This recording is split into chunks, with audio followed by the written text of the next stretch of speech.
your source for all things business, technology, strategy, and change. If you're growing your business, leading change within your organization, or undertaking any sort of operational or technology change initiative, this podcast is for you. This show covers what you need to know about digital transformation, organizational change, operational improvement, and business growth. 5, 4, 3, 2, 1. And now, here's your host, Eric Kimberling.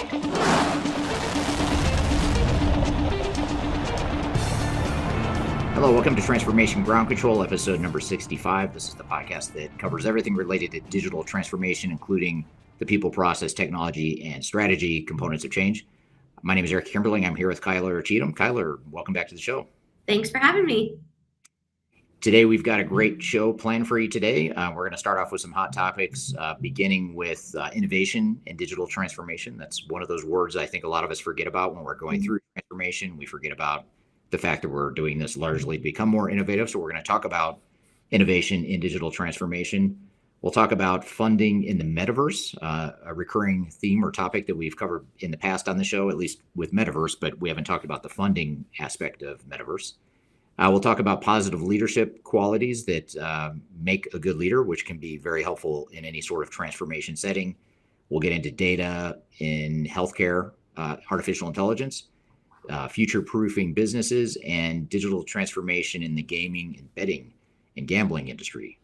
For much of the world, that's an illegal activity still, but for parts of the world, it's legal and it's becoming a legitimate industry. Although I suppose it's even in areas where it's illegal. Maybe this will be an interesting conversation. I don't know. We'll find out when we get there. But we'll cover the hot topics to start, and then later in the show we have Nate Stroeher, who's a practice lead at Third Stage Consulting. He's going to be on the show as in the consultant hot seat, I should call it.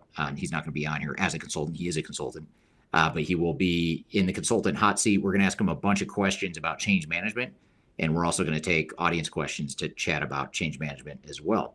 So stay tuned for that later in the show. And then finally, last but not least, later in the show, our third segment will be with Khalid Morris, who's a director of strategy and transformation at Third Stage, and he's going to provide an overview of privacy and cybersecurity. And it's actually a clip from our recent Digital Stratosphere event, and it's a keynote presentation he gave. So we're going to play you that clip and unpack it a bit later in the show.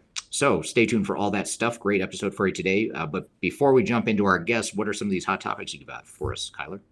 Yeah, absolutely. So I want to start today by talking about how to future-proof your business. So there's been some studies after the COVID-19 pandemic just to talk about how businesses create a resilient strategy. So that we know there's a lot of ways that you can do that through technology. And one I wanted to talk about that kind of perked my interest was introducing new products and services and diversifying your overall portfolio while leveraging technology. And this study specifically looked at the fitness industry and how they've really leveraged technology to offer virtual offerings and almost like a virtual subscription type of service. So we've seen that kind of emerge within the marketplace as a tactic to continue to diversify your overall business and make sure you are strategically resilient. I'm wondering if there's too many products and services, though, if there's a fine line between diversification in your offerings and diluting your overall brand. And I wanted to get your take on that. Well, that certainly is a risk, having too many products and not having the focus that maybe made you successful in the first place. But having said that, a lot of organizations or most of the clients we work with are focused on driving growth and scaling for growth. And oftentimes with growth comes the need for diversification of your product line and your services. And even if it's extending complementary or augmented services that augment what you already have, that can be a pretty powerful way to drive growth.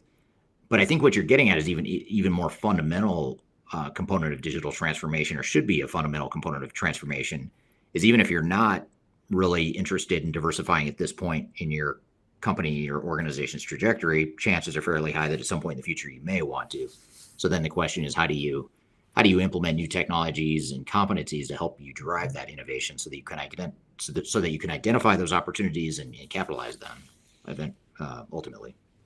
Yeah, and that brings me to my next topic, which is innovation, which is, part of what you just defined. So this actual study talked about the 7 secrets to digital transformation success, and a lot of them we talk about on this show quite a bit. But one again stood out that I wanted to kind of dig into with you, which is investing in your teams to actually spur innovation. So one of the CEOs polled here is he's actually a CDO, a chief digital officer at a luxury sleep company. And I want to read you a quote that he said about what it looks like to inspire innovation in your teams. So he says, our internal QA, and by QA he means quality assurance, team now focuses on 100% on automating testing and managing the queue from the crowdsourced operation. These changes shake up the skills you need on your team, creating a gap that your organization needs to fill with hiring or retraining.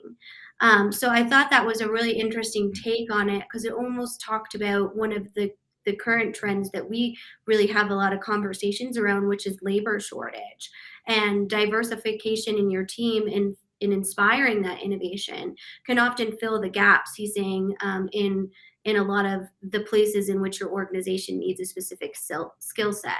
So from that quality assurance innovation take, I wanted to just get your reaction to that overall perception of inspiring innovation through quality assurance, but still making sure that you're continuing to manage the project effectively through the overall timeline.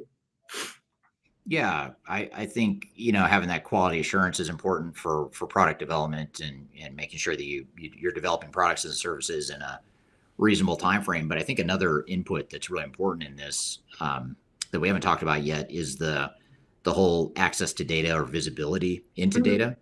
So if you look at all the different data points throughout your value chain and your customer interactions, your supplier interactions, there's a lot of data there that can stimulate a fair amount of innovation, either because you have better transparency into the minds of your customers or your suppliers, or supply chain challenges you might be facing that could lead to further innovation. A lot of those data points in access to business intelligence, predictive analytics, a lot of that can really drive and set a backdrop for enabling that sort of innovation as well, in addition to the quality assurance that you mentioned. Absolutely. And this specific stakeholder or leader talks about how that leveraging those assets like data or translating and scaling those skills like data management across your organization can be an investment in making sure that your people on that side are not only able to analyze the data, but innovate from that. So I think that's a really crucial next step. As many people can analyze data in that visibility, but creating that bridge to having new ideas or bold ideas around what could happen as a result of that really clean, sparkly data, I think is really important as well. Yeah, agreed. And speaking of leadership, I found a really interesting study from the Harvard Business Review talking about positivity and leadership.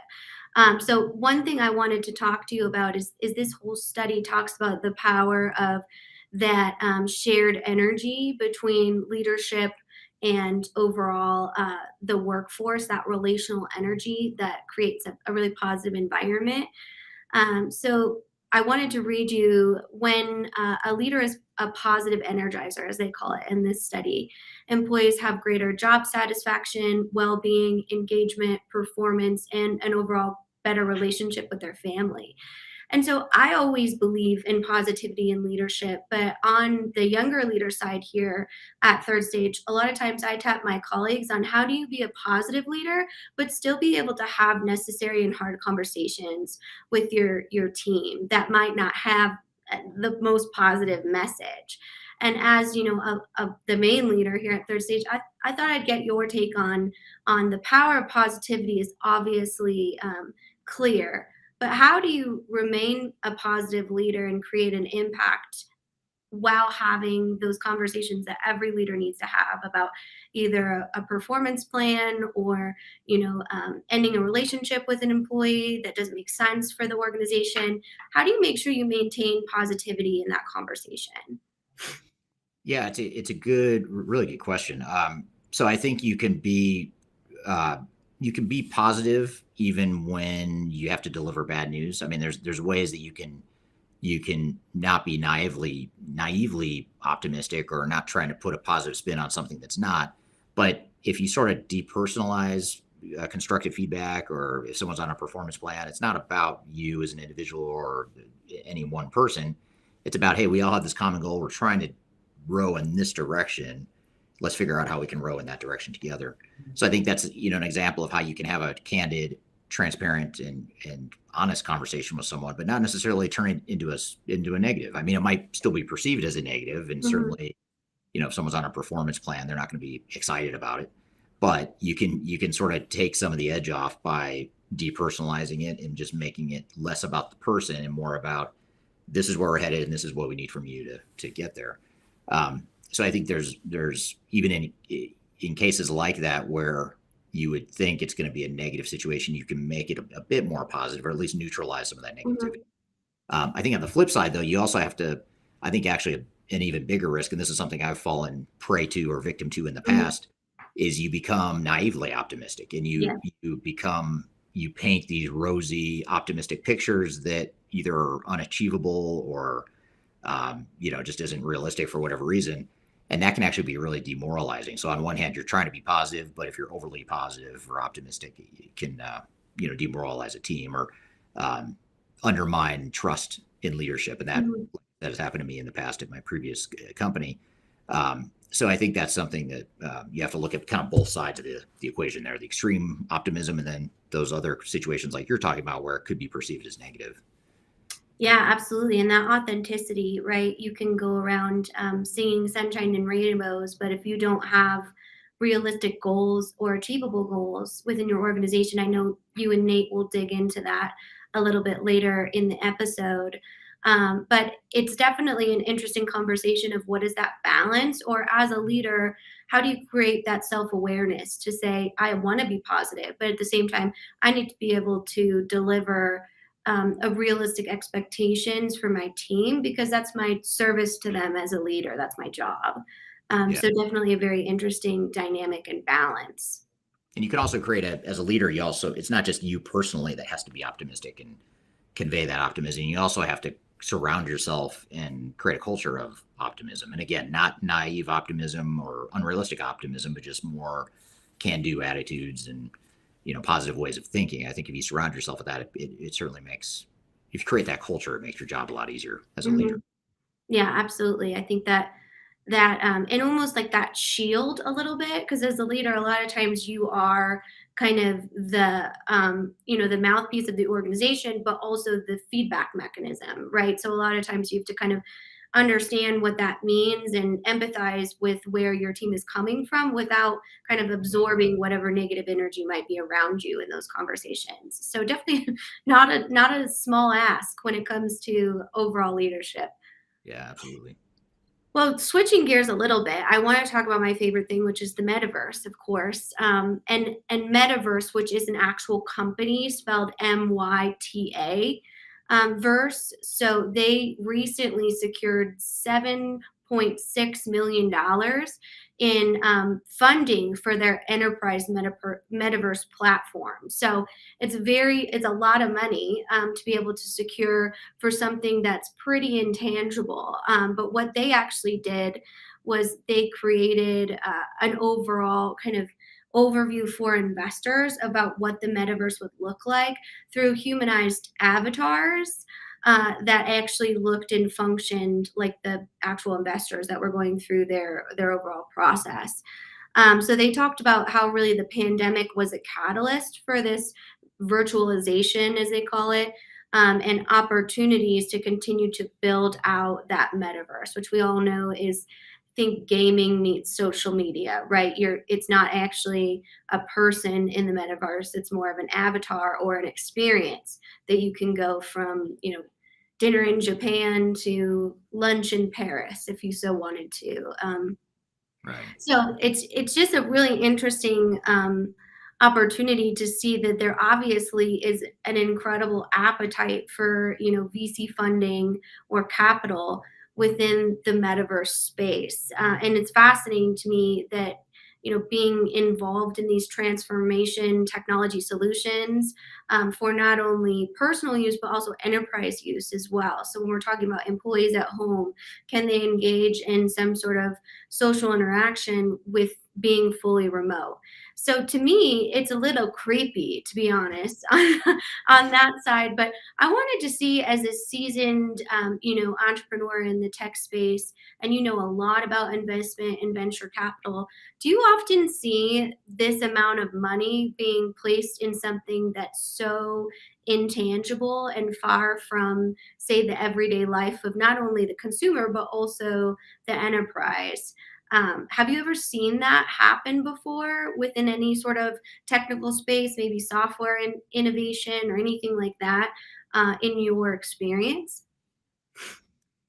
Yeah, back in the day, back in the late '90s, you saw a lot of it with e-commerce companies. Yeah. Companies were not at all profitable. They had questionable business models at best, but yet they had these huge valuations, and they had big IPOs, and eventually most of those companies went out of business. So it's an extremely high risk to bet on something like that, and those were actual companies that had kind of a tangible business model. May not have been a good or sustainable business model, but it was a tangible business model. Metaverse is probably even more, or I should say, Metaverse is even less mature and less defined because there's so much more that's TBD on what the Metaverse is really going to be in the future. So yes and no, I guess, would be my answer. Yes, we've seen lots of irrational bets on stocks and investments and things, and you still see it today too. Even outside the Metaverse, you see like Uber and um, all these different tech companies that haven't Mhm. turned profit ever, but yet they still have these super high valuations. And I think people are hoping or thinking that it'll be the next Facebook or Amazon or Netflix, these companies that ran in the red for years and years until they finally turn a profit. And now they're massive behemoths. So um, I don't know. I imagine it's sort of like you're betting. You're betting with high odds. There's a high likelihood you lose, but if it pays out, you're gonna be rewarded pretty richly. So it comes down to risk reward, I suppose. But yes, I've seen similar trends in the past for sure.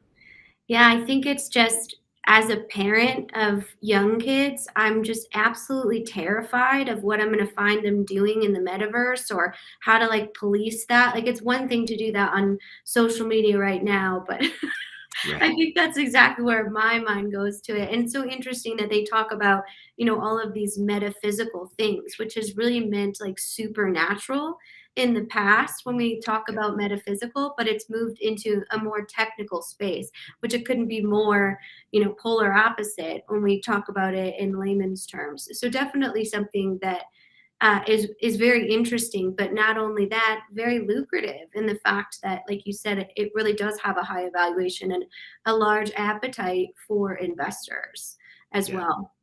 Yeah. Absolutely. So speaking of betting, I wanted to talk through. All right, thank you for that layup there.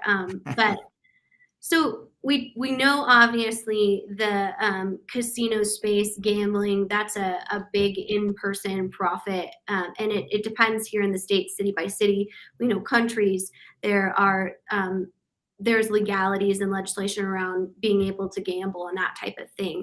And the interesting part about online gambling is, because of the integration with the payment systems, so we're talking about PayPal and other digitally based banking systems, certain countries cannot intervene when users are playing through those specific applications and receiving funds through those affiliate casinos. So they've kind of like backed into that throughout their integration or different applications.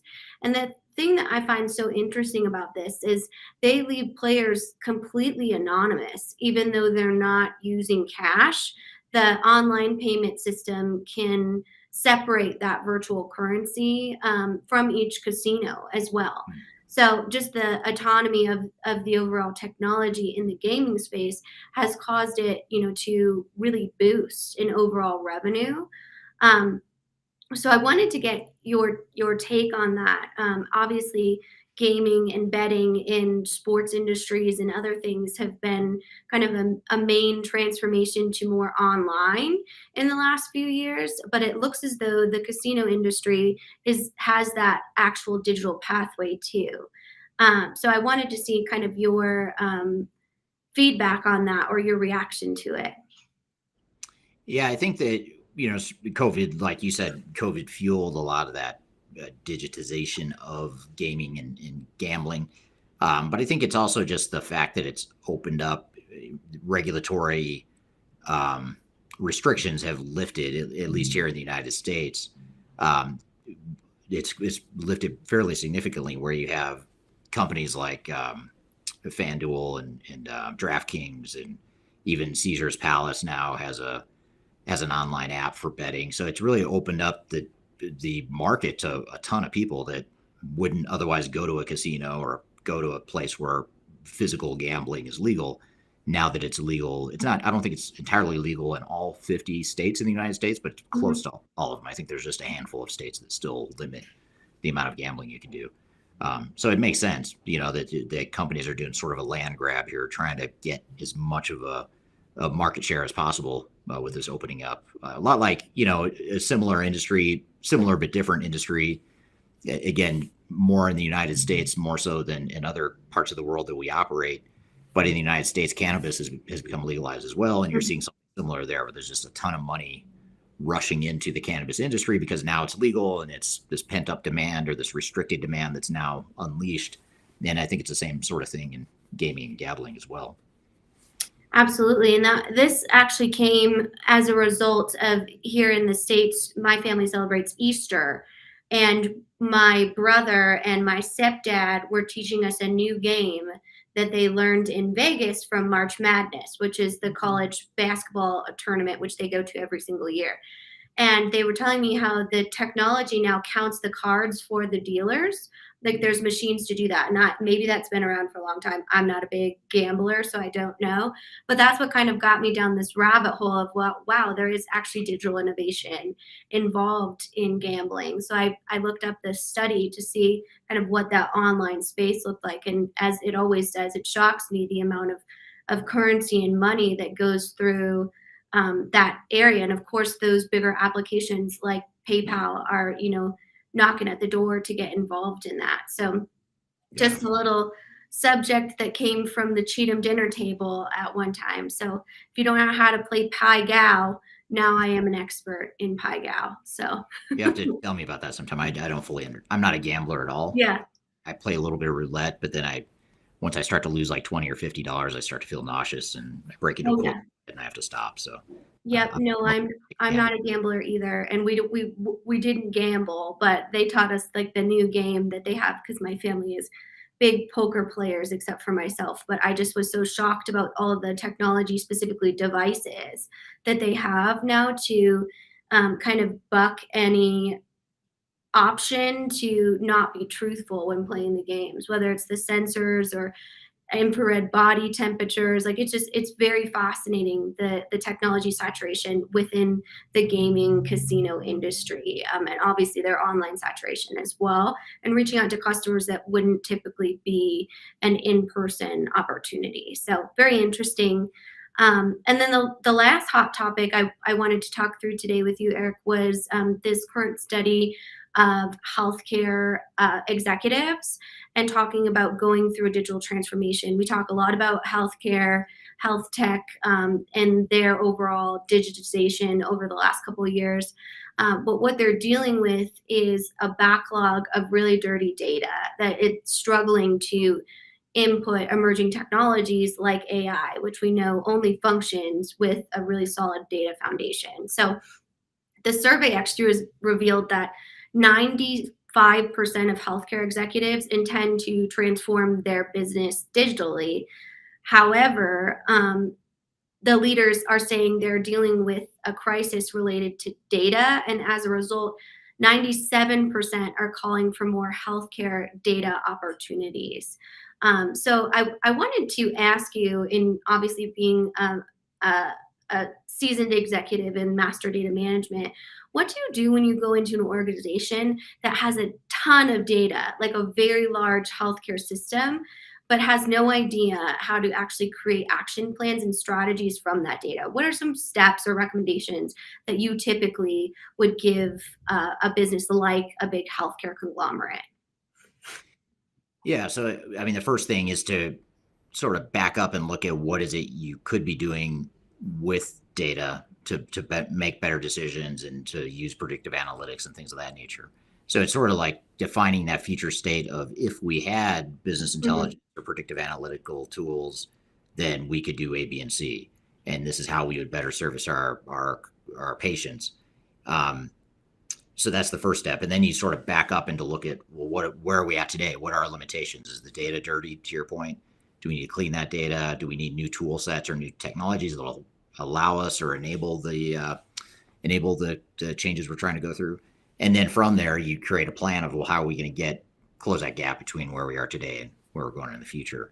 And usually that entails, data cleanup, data mapping to new tools, which also leads to evaluating and selecting new tools, whether it's business intelligence tools or predictive analytical tools or enterprise technologies that can do that and other things, or some combination of all the above. So I think that's really the key way to get to that roadmap, is to look at what it is you want and what you could be getting out of your data, and then backing up and looking at where you are today, and then ultimately putting together a roadmap to help you get there. Easier said than done. I've oversimplified the process a bit. That is generally what you do. Yeah, your 60-second recommendation, which is fine.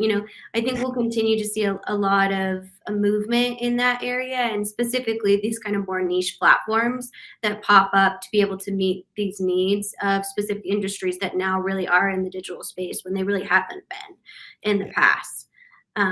And I know you and Nate on our team here are going to talk about a lot of what those really difficult transformations look like from a company side, and making sure that you might have data, you might have the most beautiful emerging technology that as you've ever seen.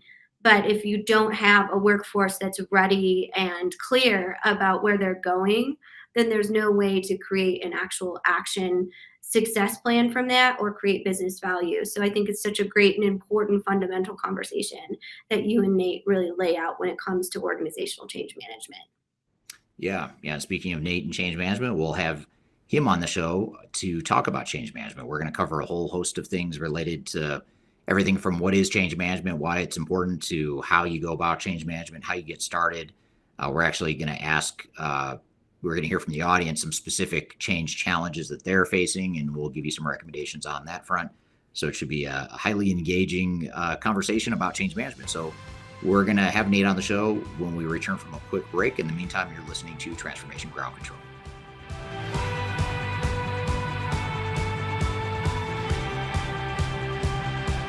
If you are involved in any sort of digital transformation or business change initiative, you will want to download the 2021 Digital Transformation Report.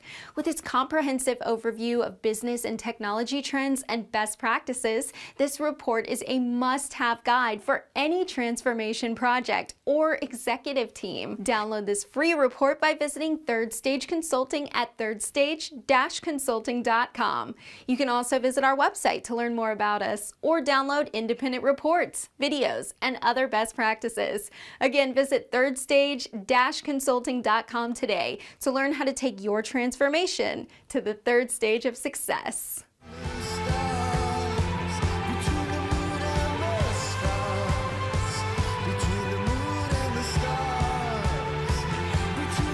Hello, welcome back to Transformation Ground Control. My name is Eric Kimberling, here with Kyler Cheatham.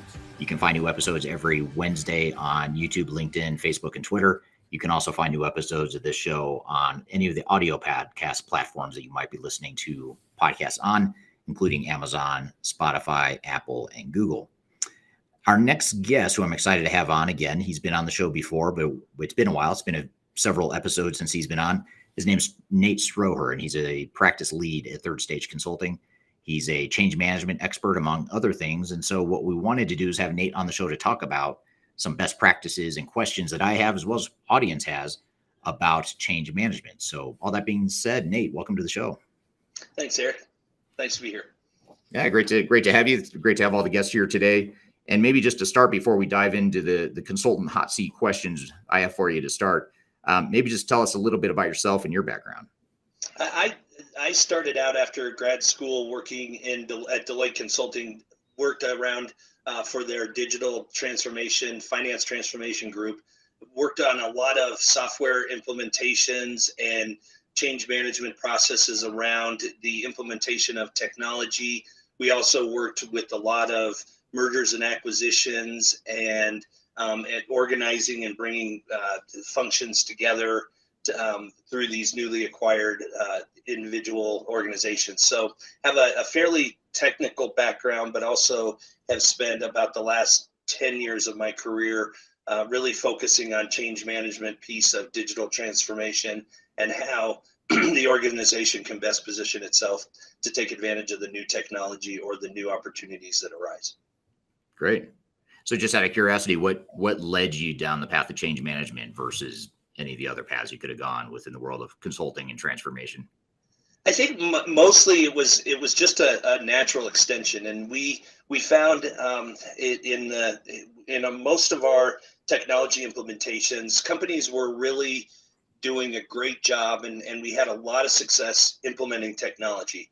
But it was really that third stage, the little plug for our company name, but it was really that third stage, and it was that missing piece that once you had this great technology in place that you spent a lot of resources, a lot of time, a lot of money to get in place, it was really trying to help organizations take advantage of that. It was we were seeing so many organizations that did all they could to get through to the finish line, or what we considered the finish line being the go live, and then only to turn around and say, we've got this great piece of technology, but we really haven't changed our organization or positioned our organization well to take advantage of all the benefits that we knew were there from the beginning that we now have, but we're not equipped to take advantage of.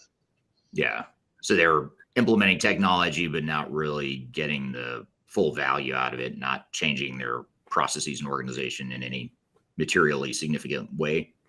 Yeah. I use the analogy often that it was they went out, they did all their homework, they figured out just exactly what they would need in a new car. They got the new car, got inside, and were not able to drive it. They knew some of the small intricacies, but really weren't able to take advantage of all the new features and all the new technology that they had invested in. Yeah.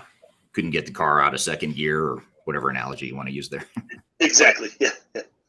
So I guess for those of us that maybe don't fully understand change management, or haven't been directly involved, or maybe we've struggled with change management in the past, or we just sort of intuitively know what it is at a high level, maybe just help us understand what is change management. How would you summarize it in terms of what it is?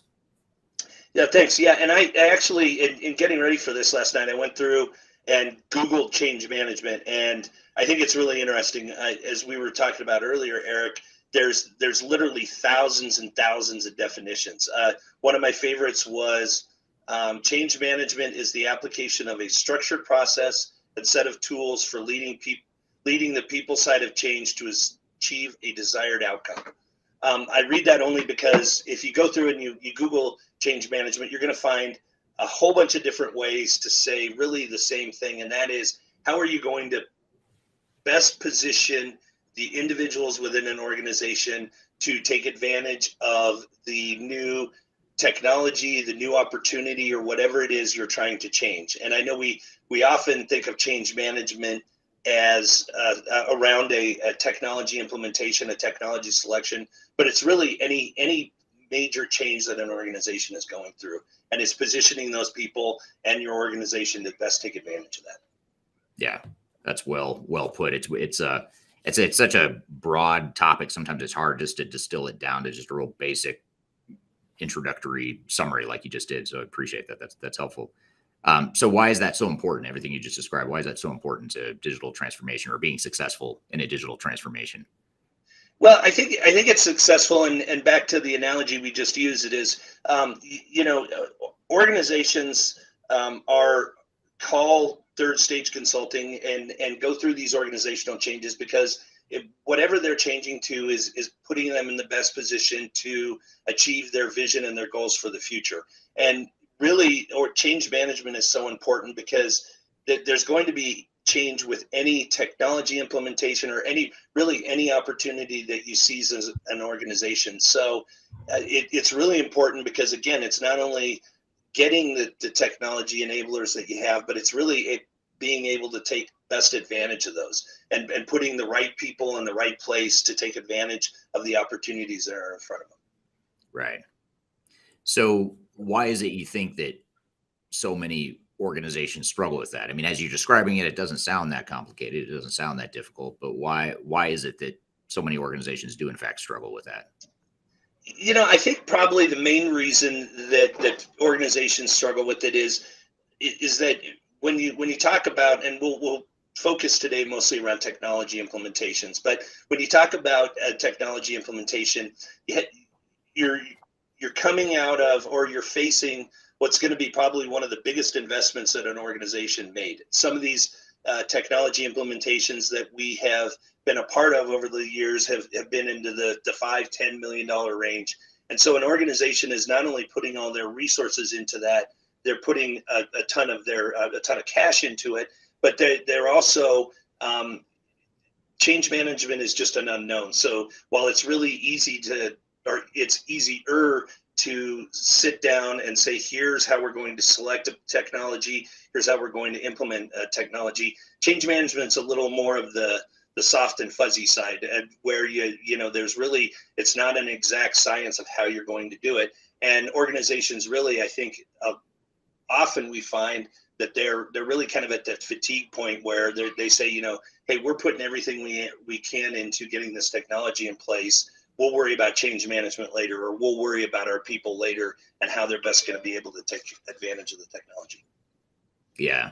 Or our people will change because we'll tell them to change. That's the other common thing we hear with executives, right. Especially. You think it can't be that difficult. I'm just going to tell them they have to change. And by the way, they're excited for the change because they don't like their old systems. They don't like the inefficient processes. So how hard could it really be? I think that's a dynamic we see a lot with our clients. Would you agree with that? Absolutely. Yeah. And we're actually, that it's interesting you bring that up because we kicked off a client 3 months ago, and we're constantly talking about the PTSD that they show from an old implementation that they did 5 years ago. And it was just exactly what you said. They said, hey, the leaders of the organization said, technology wise, we will get this put in and we will do this very well. People will learn to change. They'll learn to adapt. They'll learn to take advantage of the technology. There was really no end user input or no focus on the change management. So literally it's been described to us over and over again as January 1st, they came in, turned their computers on, and it was the mentality of get on your computer, learn how to use the system.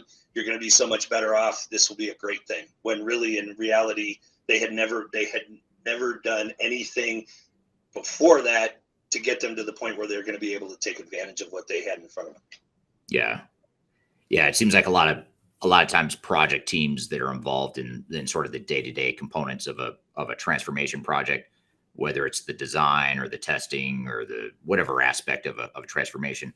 And I think a lot of times people forget to empathize with people that aren't involved in the day-to-day. You have a small group of people that are the project core team or even the subject matter experts that are supporting a project. And I think a lot of times it seems like those team members don't realize how far ahead they are because they're involved in the project day-to-day. They understand the changes, but then when it gets rolled out to the rest of the organization, it's sort of shock to the system and it's a surprise to everyone. And that's the last thing you want is a big surprise, it go live. Exactly. Yeah. So I'll get back to my questions here in a few minutes, but first I want to turn to the audience here because we're already getting some good questions that they're worth talking about here. But before I get to those questions, I just want to thank everyone for dropping in the chat where you're from today. We've got people from all over the world, Colombia in South America, a couple people from Denver and Parker, Colorado, Ghent, Belgium, Evergreen, Colorado, Netherlands, Minnesota, Mali in West Africa, Calgary, Canada, UAE, Georgia, a lot of different UK. So a lot of different places throughout the world. I think we cover just about every continent here. So I appreciate everyone joining, especially at odd hours for some of you here today. So the first question from the audience that I want to get to, which is from Ray on LinkedIn, who's actually a past client of mine from way back when, before I started Third Stage. But he asked the question here, do you use ADCAR? But before you answer that, Nate, maybe, if you could describe just at a high level, without getting into a ton of detail, just what is ADCAR? Maybe we'll start there and then ask, how maybe I'll sort of shift the question a little bit to how does ADCAR fit into change management? And I think, Ray, you're referring to the Prosky ADCAR model. And I think I would say that while we don't use that specifically, I think somewhat what I alluded to earlier is all of the different methodologies that we use are all of the different methodologies in use, and specifically what we use is probably a slight variation of that, but it's really kind of along the same lines, and it really is coming in and determining just exactly where an organization is, and it starts with the kind of the org readiness. What is the vision of the organization, and really that first starting point is the critical piece. That is, where are we now, and where do we think we're going, and how will this technology change enable us to get to where we're going? That's real important, and that's a step I think we struggle with almost every one of our clients is that thought of, hey, we're all on the same page. We all know where we're going. And then when you really sit down and you get the executives in a room and say, okay, let's get all 12 of you to define exactly where you're going. What starts out as a 1 or 2 hour workshop can often turn into a whole day workshop of really trying to figure out, where are we now, where are we going, and how will this technology enable us? So that's really the starting point. And then it really jumps right into determining how ready an organization is, the organizational readiness for this change. Yeah. And a lot of our team members are ProSci certified and use variations of the ADCAR methodology. So it's good to kind of unpack that a bit more. And I always like to talk about the way you just did, Nate, in terms of not so much the methodology itself, but just conceptually, how does it work and how does it apply to change management? Here's another interesting question I'd be curious to get your feedback on. And whoops, we just lost our feed here. There you are. You're back. Yeah. So here's another question that is a really interesting one. And I think this is a awesome question that applies to a lot of different situations. But in this case, the question is how do you manage change management in institutions that are non-flexible, such as the military? And that's from Gustavo on LinkedIn. So, whether it's the military or maybe a well-established, mature organization that's been around forever, has highly tenured employees, or for whatever reason, and they're a little bit more resistant to change or difficult to change. How do you manage those situations differently, or do you manage those situations differently than other less resistant cultures? Yeah, and I think that's a difficult question, because I don't think there's a one size fits all answer to that. But I think really it really starts at the beginning of when you're talking about any change. And again, we're usually brought in with a software selection or a platform selection that we're helping an organization with. So really starting right at the beginning of those conversations and trying to draw out from the organization, where do you stand? How, what have your failures in the past been? Why are you choosing to get this new technology now?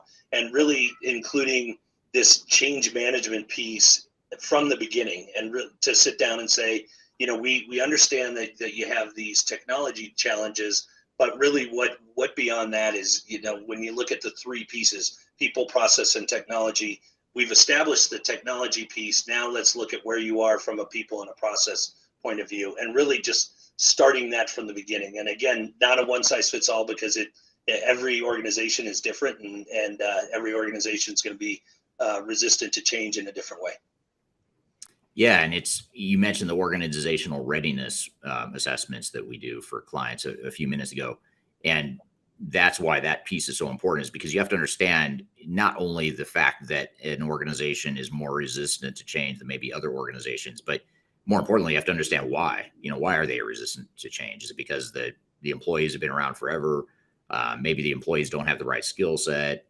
Maybe there's a lack of leadership or a lack of communication that sort of creates a difficulty navigating change as an organization. So once you understand those root causes, or sort of what are the cultural nuances of that organization, then you can attack it. Then you can go after, from a change management perspective, and attack those root causes that are specific to that organization. So I think it's a good point, and sort of a good reminder that as helpful as change management methodologies and tool sets are, they need to be applied differently depending on what the situation is and what you're trying to accomplish. Exactly. It also begs a question too. This isn't part of the question necessarily, but maybe I'll just sort of add on to it. What about, there's organizations that struggle with change more than others. I mean, I think every organization in general, as a broad generalization, struggles with change. As much as we like to think our organization maybe is a little bit more open than others, the reality is change management and the change process is more difficult than most people realize until they go through it.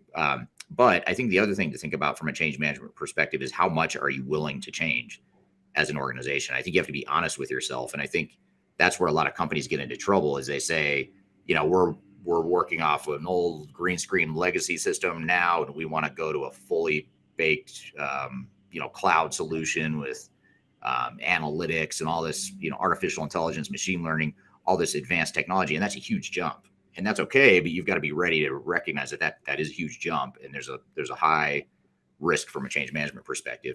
And then also on the flip side, also recognize that it's okay to take more incremental steps. I mean, if you're risk adverse, or you recognize that your company or your organization is going to have difficulty changing, like if you're part of the military or the government or whatever the case may be, then maybe you just take more of an incremental approach over time. And I think that's what a lot of organizations fail to do, is align, the general strategy with who they are as an organization. Have you seen that as well, or is that? Yeah, great? That's a great. Sorry to cut you off, but that's that's exactly what we're going through with. We have a large manufacturer in Texas and Colorado. They have facilities in both states. They're very, very heavily paper based. I would say they're this organization is probably more run on Excel spreadsheets and paper than any I've ever seen throughout my career. The one thing, the message we've been delivering to them from the beginning is that you really need to take baby steps. Like you will have, eventually you will have technology that will make your organization run seamlessly from beginning to end. However, if you go through and you throw most of your employees that are used to working off spreadsheets off a paper routing system throughout the manufacturing process, and you throw them right into all the functionality that the new software offers, you're gonna overload them. So we're really saying, get the system in place, make sure that the employees are good with and comfortable with the basic functionality, and then start to build the system up from there. Then start to really get to what the overall capabilities of the system are. But if you do it all at once, you're taking people that are really not very computer savvy, not comfortable with a computer, and you're just gonna flood them right off the bat. Yeah, it's a good point. I think it's a good reminder that there's a prerequisite to successful change management. In other words, there's certain foundational alignment sorts of things that need to happen before you can be successful in change management. And we see this a lot, where the overall transformation strategy or the digital strategy and the magnitude of change a company is trying to go through is too great, and you're setting your change management team up for failure. Or the magnitude of change is expected to happen in too compressed of a time frame, and so that creates even more resistance to change and more change management issues. And so you have to make sure you've got a realistic strategy to begin with, or else no matter how good your change team is, you're not going to be able to navigate that change well. So I think that's a good reminder that it starts really early in the process to make sure you've got a good alignment and a clear strategy. All right, we're going to take a quick break. When we come back, we'll continue the conversation with Nate talking about change management. You're listening to Transformation Ground Control. We'll be right back.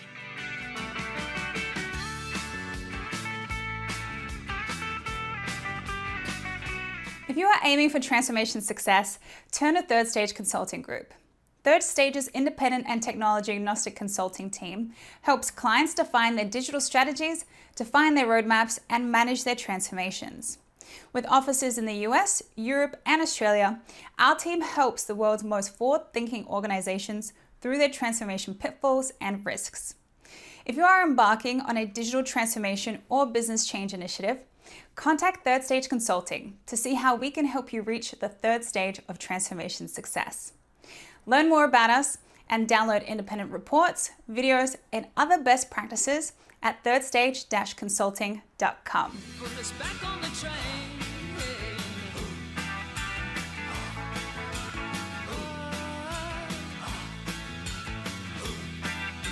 Hello, welcome back to Transformation Ground Control, episode number 65. We're here chatting with Nate Stroeher about organizational change management best practices. This question here from Raphael on LinkedIn was a good one, sort of building on a point you made earlier, Nate, about determining organizational readiness. How do you determine organizational readiness? Is there a measuring stick? What do you have to say to that? Whereas I don't think there's quite a measuring stick, but I think how we at Third Stage determine organizational readiness is we'll go out, we'll meet with all the different end user groups, and it's really through surveys, through workshops, and through meeting with them, determining what their requirements are. It really gives us an opportunity to go through and determine what are basically what I'll call like the general change themes. And then within those, each organization within, or each function within the organization is going to be in a different spot. So for example, we have a client right now, and we've broken down all the different functions: finance, manufacturing, sales, and marketing. And everyone is going to be, face the same change themes, but it's going to be different. Finance is really going to experience not a lot of change. They're going to have some minor changes in the way they deal with the system, some of the terminology they use. They won't have that big of a change. But the sales and marketing team is facing a whole new set of functionalities. So they're really going to be where we're going to be focusing most of our efforts, and that is getting the right people in place, getting them trained, putting the new skill sets in place to take advantage of the technology. So I would say that while there's not a measuring stick, we do try and come up with the common change themes and then really dig into each division or each function within the organization to find out just exactly who needs what degree of help throughout this change process. Yeah.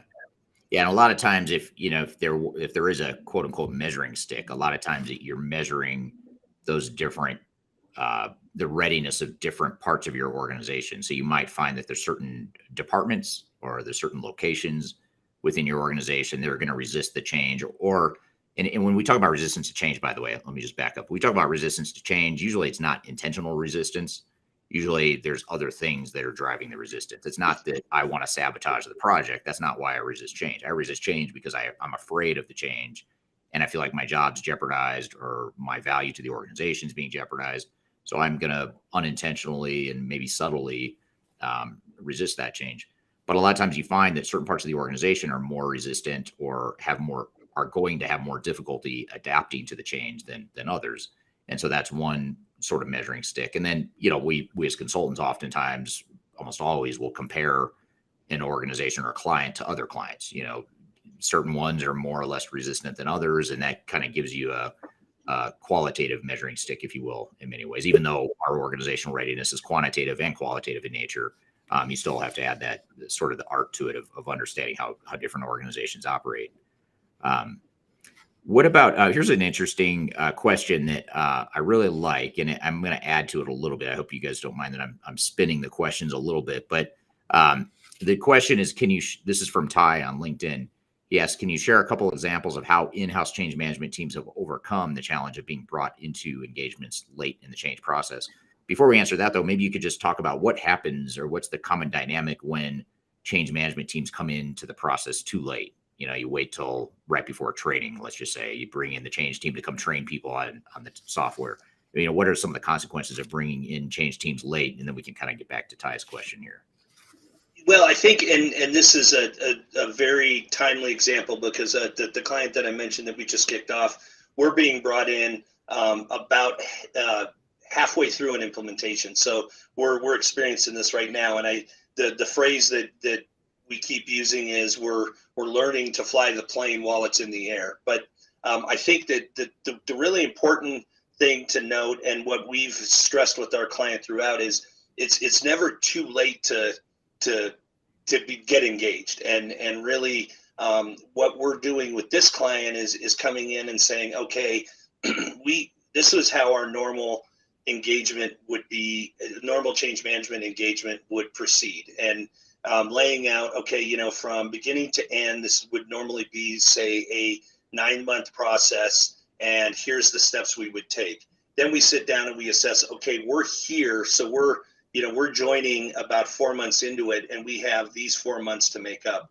But I think it's really taking a step back and going through the process or following the process from beginning to end to make sure that, again, we go back to what's our vision, how ready is the organization for change, and what do those change elements that need to be put in place, what are those, and how do we put those in place? So again, it's not abandoning the process, but it's really going back and saying, let's take a realistic approach on where we are now, what we need to do to make up, all while staying current with what we have now. And it's a delicate balance, and we're we struggle every day with it, trying to say, okay, we need to keep moving forward, but we also need to make up these steps in the past, because they're all very important towards that ultimate goal.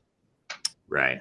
Yeah, that's a good real life current case study of a current client that where we're experiencing that exact same dynamic. And fortunately, it's not it's never too late, but it certainly makes it more challenging as you defer, as you delay the change management process. And maybe taking your example, Nate, to a more extreme, I'll call it a hypothetical example, although we've seen this a million times before. But the organization that waits even longer and says, okay, training starts here in a few weeks, let's go ahead and bring in the change management team to start getting ready for training the end users. And this is something we see a ton with software vendors and big system integrators. They say they're going to do change management, and they do a little bit of change management, but their definition of change management is come in and train people on the software. So you end up, by definition, you're doing change management late in the process. And again, I don't want to say it's too late. It's never too late, but things are really difficult when you wait that long. And what you end up seeing is that you end up really focusing on change management for the first time, aside from maybe a few project newsletters and all employee updates on, hey, exciting news about the system and we're going live on this date. I'm not counting that as change management right now, even though that is technically change management. But the real substantive change management, in this case, if they don't start till training, then what happens is people have their freak out moments during go live or pre-go live training. And you're just days or weeks from go live, and now you're springing all these changes on people, and it's just too much for the organization to absorb. And so therefore, that's where things get off track, or the wheels come off the train, so to speak, when you wait that long. So I think that's, I'm giving you maybe a more extreme but common example of what happens when you wait too long. But I think the way you put it, I think that's a common dynamic too, is just trying to figure out how we navigate that, even if we start a bit later than we'd like. Is it ever too early to start change management? Have you seen organizations that started it too early and is just a waste of time? No, I don't think it is, but I think it's I think it's again important if you do start early, and there's a ton of advantages to starting early. In fact, we have a client who's not even they've selected their technology and they're not going to start implementing for another 2.5 months, but we've actually started them on some of the change management concepts. And so I think it's important, if you do start early, take advantage of the fact that you've got that extra time, but really, again, follow the process. And for this client, some of the things that we're working with them now is to say, we're not 100% sure exactly what your ultimate technology solution is going to look like. We know the software, we know the platform, but we do know that you have 25 years of old data that you need to clean up.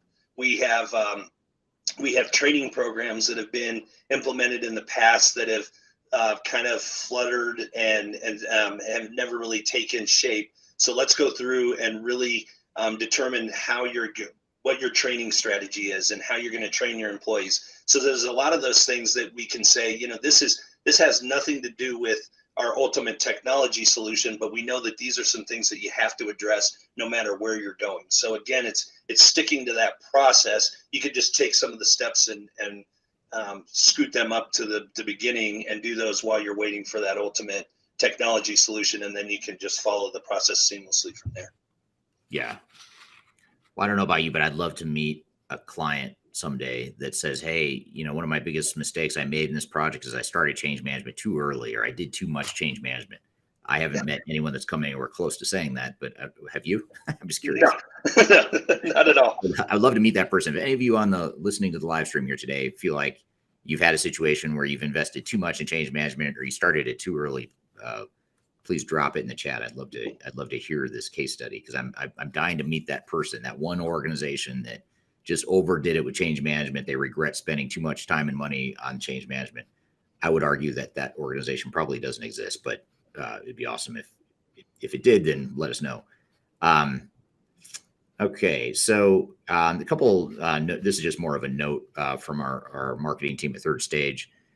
They make a comment here that last week's episode of the Digital Stratosphere podcast discusses company culture and its role in organizational change management. So if you don't already, if you go to YouTube if you go to Third Stage's YouTube channel or any of the podcast platforms, you can find Digital Stratosphere, which is a sister podcast to the one that the long form podcast that I host, which is Transformation Ground Control.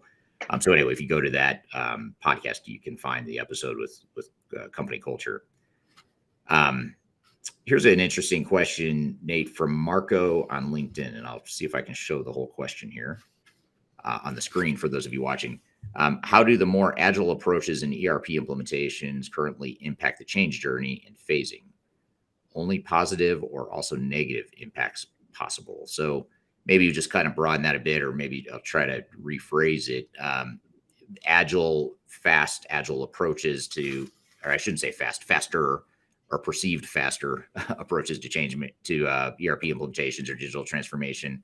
How does that affect the change journey in general? I mean, do you see agile affecting change management, or what are your thoughts there? Well, I think it doesn't change the overall change management process, but I think the one advantage that you have with the agile type implementation methodologies, or these, more of the quick, instantaneous methodologies, is that you are able to take advantage of some of the lessons. Well, not some. You're able to take advantage of the lessons learned earlier on. So the nice advantage of it, and we again have had clients that have used the agile implementation methodology, and it really gives us a quick snapshot throughout the process of this works. Here's how we can adjust our training. Here's how we can adjust adapting our skill sets. So in some ways, I would say it doesn't change it at all. In other ways, I think that the real advantage is you have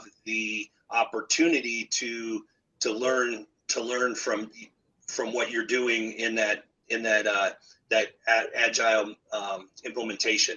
The one thing you do have to be careful of, though, is that you're really, coming at the whole overall implementation process in little, whatever we'd say, 4 to 6 week chunks. So you've got to make sure that you look at, here's the overall change management process, and not get really wrapped up in the flavor of the day or the implementation of the day. Yeah.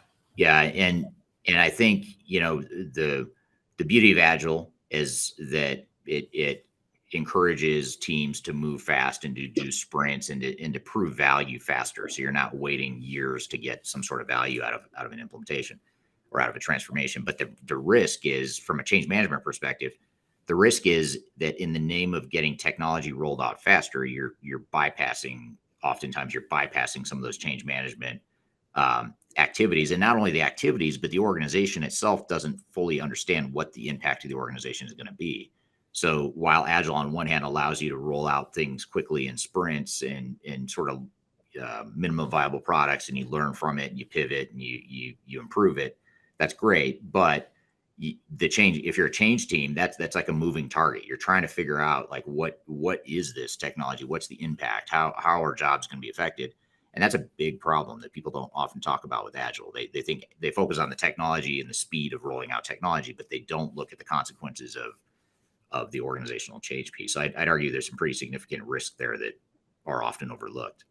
And I think to add on to what you're saying, Eric, and training is such a point example, is that there's certain functionality you obviously have to train the end user on as the sprints, as you come to the end of a sprint. So that there's that balance between what's your overall training strategy and how are you going to keep employees current throughout the life of the software, but also what we would say is what do they need to do today to be able to get on the system and make it functional, and then what's that overall strategy? And those are often two different things. And so if you lose sight of one for the other, you can really get into a pickle, because you can train a lot of employees. They'll get on the system, they'll be able to use it, but they'll never really go through that whole training process of really being able to take advantage of what's the full functionality of the system. They'll just be able to get on, use the system, do their day-to-day job, but never really take advantage of what it's capable of.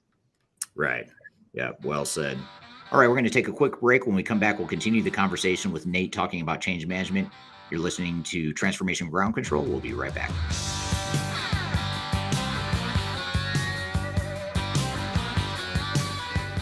Hi, this is Eric Kimberling, the CEO of Third Stage Consulting, and we recently hosted our Digital Stratosphere 2022 virtual event.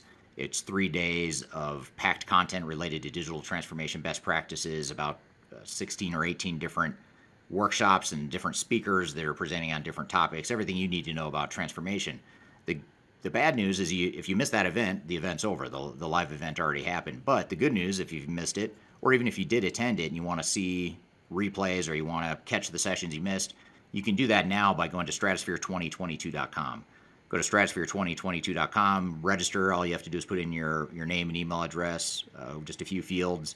You get immediate access to all the recordings, and the recordings cover everything from digital strategy, software selection, organizational change, process improvement, architecture, data migration, cloud, trends in the industry, how to avoid failure, some of the legal aspects to think about, contractual aspects to think about as it relates to your transformation.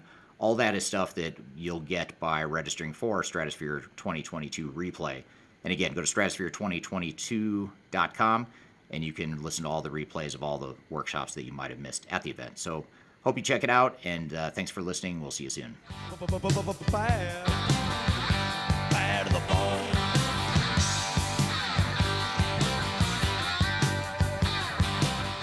Hello, welcome back to Transformation Ground Control, episode number 65. We're here chatting with Nate Stroeher about organizational change management best practices. Here's a couple comments, just more interesting context or additions to what you said already, Nate. But this is from Juiced or Used. I apologize. I'm not sure how to pronounce your name. I should, because he and I have been connected forever, and he engages with me all the time on LinkedIn. I think it's Used, but if I mispronounce that, please correct me. But anyway, change management should start at the point of let's look at a new system. That's his 2 cents. Would you agree with that? I think that's sort of like what you were saying is. Absolutely. Yeah. And it's interesting because a lot of times it almost sounds counterintuitive. I totally agree with the comment, by the way, but it sounds counterintuitive oftentimes to project teams and executives because they think, well, how can we start change management? We don't even know what the technology is. Well, there's a lot you could do. You should be doing to set the foundation, just to understand your current organization, the processes, and understanding where you're starting from and how big of a jump that's going to be, back to what we were talking about before. And then Lulu on YouTube made the comment that I think I started late. So we were talking about earlier about, do you start early, do you start late, on time or whatever. So it sounds like she unfortunately feels like she started late. I'd be curious to hear more, Lulu, if you're so inclined, anything you're noticing, in your project so far from starting late, any change issues you're experiencing or concerns you have that might help us maybe unpack that a bit more, and maybe use that as a discussion point. Here's an interesting point that I think is a really good one, a really good basic fundamental change management concept. And this is from Albert on LinkedIn. He says for change management, please remember your colleagues are always asking what's in it for me or with them. You need to get their buy-in. So what are your thoughts there, Nate? Well, I think it's again sitting down, and when you talk about what's in it for me, kind of going back to that first point, and that is where do you see your organization as part of or your function as part of the overall organization? Where do you see them now, and where do you see them in the future? And how will this technology how will this technology enable you to get to where you want to be? And then it's really sitting down and saying, when you say what's in it for me, it's where are you now, and how capable do you realistically think you are towards taking advantage of that technology? And if individuals within the organization are honest and really do a good job of sitting down and saying where they are, they'll realize that there is need for change. Again, I go back to the client that we're talking about that's very paper based. They know that that as they grow, that there's two solutions to taking advantage of this growth that they're encountering, and that is either work 12 hours a day, 15 hours a day to try and keep up with the demand, or automate and get into a new technology that will enable them to do their job better, smarter, and faster. So it's really, it's again probably not a real concise answer, but it really is trying to show them as much as possible, here's the advantages, and realistically, how capable or how ready are you to take advantage of what this new platform will enable you to do in the future. Yeah, well said. Just going through the questions and comments here, Nate, since this is a consultant hot seat format, I have to show you this comment because it may embarrass you a little bit, just knowing your personality, but I'm going to do it anyway. So this is from Mitch on LinkedIn. He says, high praise for Nate and his knowledge and expertise within the digital transformation and change management domain. Can speak from firsthand experience the value he brings to the table. So kudos to you, Nate. You've got a fan here listening live. So thank you, Mitch, for the kind words there. That's very kind. I agree with you, by the way, Mitch. Nate is very knowledgeable on this stuff and very good at it. So here's a question. Where was it? Okay, here's the question I want to get to, which, again, I'm going to add maybe my own spin to it here. And this is from Jude on YouTube. Jude says, what's the ideal change management approach for Microsoft 365 rollouts, Microsoft rollouts of updates for its products that improve collaboration and productivity of employees? The reason I like this question is not so much that it's focused just on Microsoft 365, but it's maybe a broader question. I think you sort of alluded to this earlier, Nate, but maybe we could go back to this point. But whether or not the technology or the specific type of technology you're rolling out, does that affect the organizational change approach that you take? Is it universal across different platforms, or is there something you would do different for something as fundamental as a Microsoft 365 rollout that affects everyone in an organization, or kind of what would you say to that? I think the answer is a little bit of both, and I think that it really, be it Microsoft 365, Epicor, Oracle, whatever implementation you have, I think what's really more important is what level of change that introduces to the organization. So again, if you're the Microsoft, I think Microsoft has one advantage in the sense that we all use a lot of our window-based programs in our daily job, no matter what our ERP package is in the background. So Microsoft has a very comfortable look and feel, which is one advantage of that product. But I think really more importantly is to look at what's the degree of change, and how is someone's job going to change from a day-to-day basis. And again, alluding back to our client earlier, if you're going from a paper-based method, or if you're going from really a paper-based function to really automating the entire process, that's going to be a major change no matter what technology you put in place. So I think it's really more important not to look at the technology, but to look at what's the overall change that's going to take place, and then really figuring out within those software packages or those platforms that you're implementing, what are the basic functionality steps, and how can you take these interim steps to really make the user comfortable and then expand, comfortable and then expand, so that you just don't overwhelm them, but you're able to take those baby steps and say, oh, now I know how to do this. I'm comfortable with it. Now I can expand to keep going further and further into where the ultimate technology is able to help you do your job on a daily basis. Yeah. And a lot of what it comes down to too, I think, is fully defining how you're going to use that technology, whether it's Microsoft 365 or any other product. How are you going to use that, or how's the organization going to use that? And so that you can sort of target the change management to ensure that you're not just getting by, or you're not ensuring that employees can just get by and do the bare minimum, without disrupting their day-to-day jobs, but that they're actually using the technology in a way that's meant to improve the operations. And sometimes with cloud deployments, with something like a Microsoft 365 or any other sort of cloud-based solution, a lot of times it's hard to know, what the functions and capabilities are, because it's changing all the time. And so taking that time, back to the Agile versus waterfall discussion earlier, it's a little bit, some might view this a little bit too waterfall-ish to do this, but if you take that time up front to define what capabilities are we trying to get out of the system, how's it going to affect our processes, and how's it going to affect our people, the more you can do that, the better you can do at change management, so that it's sort of a case to maybe moving the needle a little bit back towards waterfall and away from Agile in some ways. But I think, that's the key, in my opinion, is really defining that future state so that how Microsoft 365 or whatever the product is going to be used.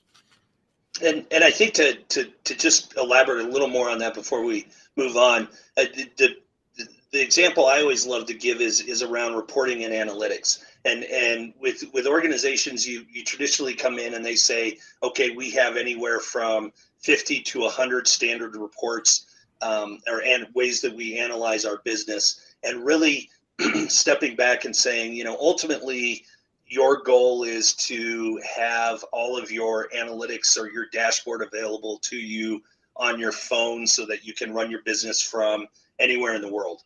And but then stepping back and saying, okay, well, in order to get there, we can't do that today. But what we can do is step back and look at what are the standard reports, what are the standard dashboards that we can put in place now, and allow them to get comfortable with that, get comfortable using that, and really trying to set that stage for, okay, now I know what's possible. Now I know how to use the technology.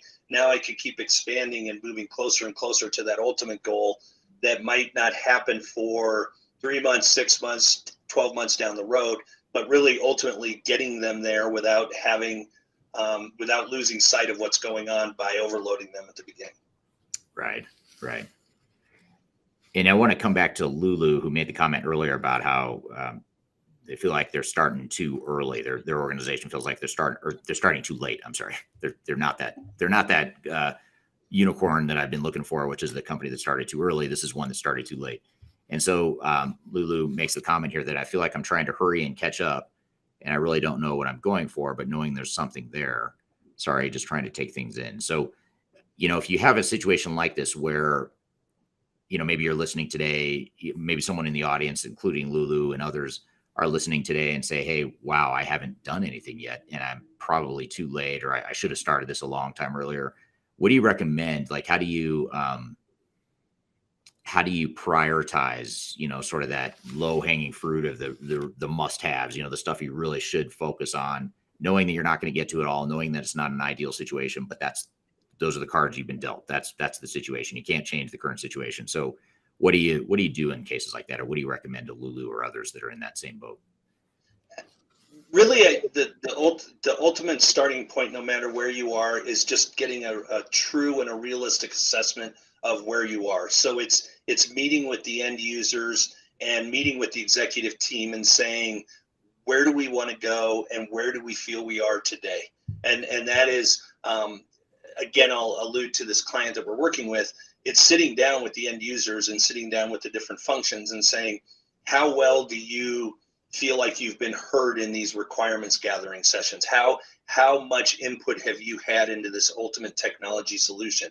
where do you think you're going from an from a function point of view to support the overall organization in the future. So it's really sitting down and just kind of drawing that line in the sand of where we are and how equipped we are or how ready we are for the change going forward. And then really saying, okay, we're, on this overall project change management implementation or change management initiative, we're 3 steps down when we should be at step 5 based on our timeline, and really just getting that realistic example or realistic assessment of where we are, and then what those steps are, not only to start moving forward, but to make up the first 3 steps that you haven't done. So it's again, never too late, but it's a difficult step, but it really is sitting down and just saying, realistically, where are we and how ready are we for the change? And do we know what the change needs to be? And do we know what we want in the future? Yeah. That's well put. And a lot of the work we do at third stage is, unfortunately, is project recovery, things that are either a project has gotten off track or it's headed in the wrong direction or it's completely failed. And we get hired to come in and sort of have a SWAT team come in and fix it, basically. And one of the things we find from a change management perspective is really 2 things, or 2 major buckets of recommendation I would add to what you said, Nate. Is one is you mentioned the assessment, kind of understanding where they're at, but also prioritizing and understanding where the biggest change risks are. If there's certain groups within the organization that are particularly vulnerable to resistance to change, or their buy-in is particularly important, and if we don't get that right, then the whole thing's going to fall apart. So that helps you prioritize and say, okay, if we're going to go attack a certain problem or area, let's prioritize. We can't boil the ocean. Times, too much time has gone by. We're not going to be able to do a full-blown, proper, comprehensive change management plan, but we can go in and sort of prioritize and really attack those areas that are either the biggest risks or the biggest opportunity to improve in a short period. The other thing, and this is probably the less popular option, but I think more organizations should really be honest with themselves and ask themselves this, is instead of saying, how do we force fit change management into this time frame, this limited amount of time we have left, maybe you say, we're not going to do that. We're going to actually push out the go live. We're going to take longer to do this. We're going to tell our system integrator, our software vendor to slow their roll. We're going to go to a slower burn rate with them. We're going to cut back their team, and we're going to redirect some of those resources to change management. People don't like talking about that, partly because the system integrators put an enormous pressure on you not to do that because it affects their cash flow, their revenue, and they just want you up and running on technology as fast as possible, regardless of what business value you do or don't get out of it. So more organizations, I think, in my opinion, have to look at themselves in the mirror and say, this is my organization, this is my business. I'm going to do what's right for me. And that may entail doing the unpopular decision of pushing out a go live and saying, we're not going to go live in 3 months or whatever it is. We're going to go live in 9 months, and we're going to give ourselves that extra time to really get this change management stuff right. Make sure we've got a clearly defined business processes, all that stuff. Because chances are, if you're running late on change management, there's probably a lot of other things you're probably not, you haven't gotten to as well. It's usually not just a change management delay or a change management coming in too late. It's usually, oh yeah, we haven't done, we're behind on testing, we're behind on all this other stuff. So you really want to look at that realistically and say, is that worth the risk? Because you have to quantify that and say, if we completely disrupt our operations and we can't ship product or we can't service our customers, that's a huge cost to us potentially. So let's get that right. So anyway, I just add that to your comments there, Nate. So I guess maybe just to sort of wrap this all up and sort of bring it all full circle, if an organization is either midstream in a transformation or they're about to start a transformation early in the process, regardless of where they are, how do you recommend that project teams get started the change management process? What are some things they could start doing today, from a change management perspective? I think the most important is to actually the number one step is really sitting down and defining and assembling the right team. And that is making sure you have the right representation, starting at the executive level all the way down. So, it's often overused phrase, and I think a lot of people use it without thinking about it, but it's really figuring out who are the best change agents going forward. And that doesn't have to be the person that's the smartest technology-wise, but it's really getting that team together from a leadership point of view and from a functional point of view, of the people that are going to be most important to help you drive the change forward, people that use the system on a daily basis, people that understand the business, understand where their function fits into the entire organization, and it's putting together that team. I think the second, the often overlooked piece is communication, and it's really sitting down and developing a method of communicating with the team and with the organization as a whole.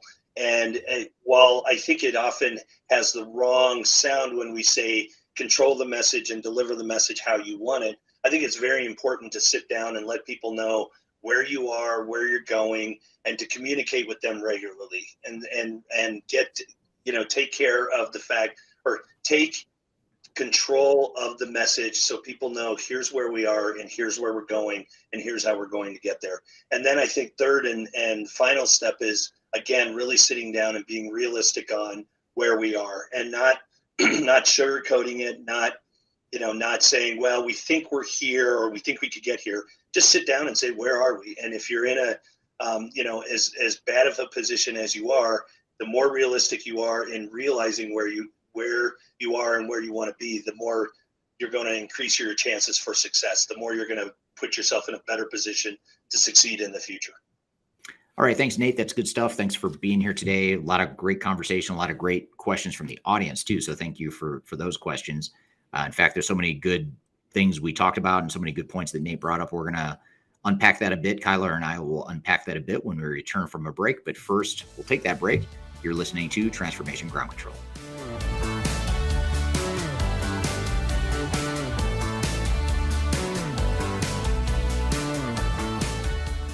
If you are aiming for transformation success, turn to Third Stage Consulting Group.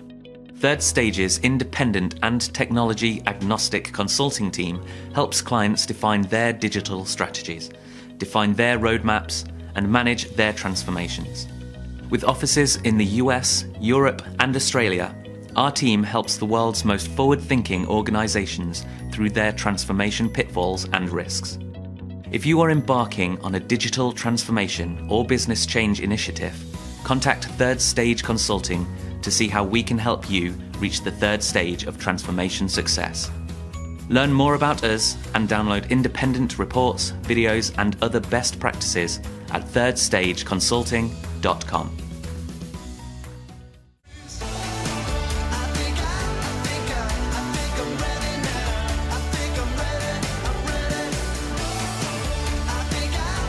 Hello, welcome back to Transformation Ground Control, episode number 65. My name is Eric Kimberling here with Kyler Cheatham. You can find new episodes of this podcast every Wednesday on LinkedIn, Facebook, Twitter, and YouTube.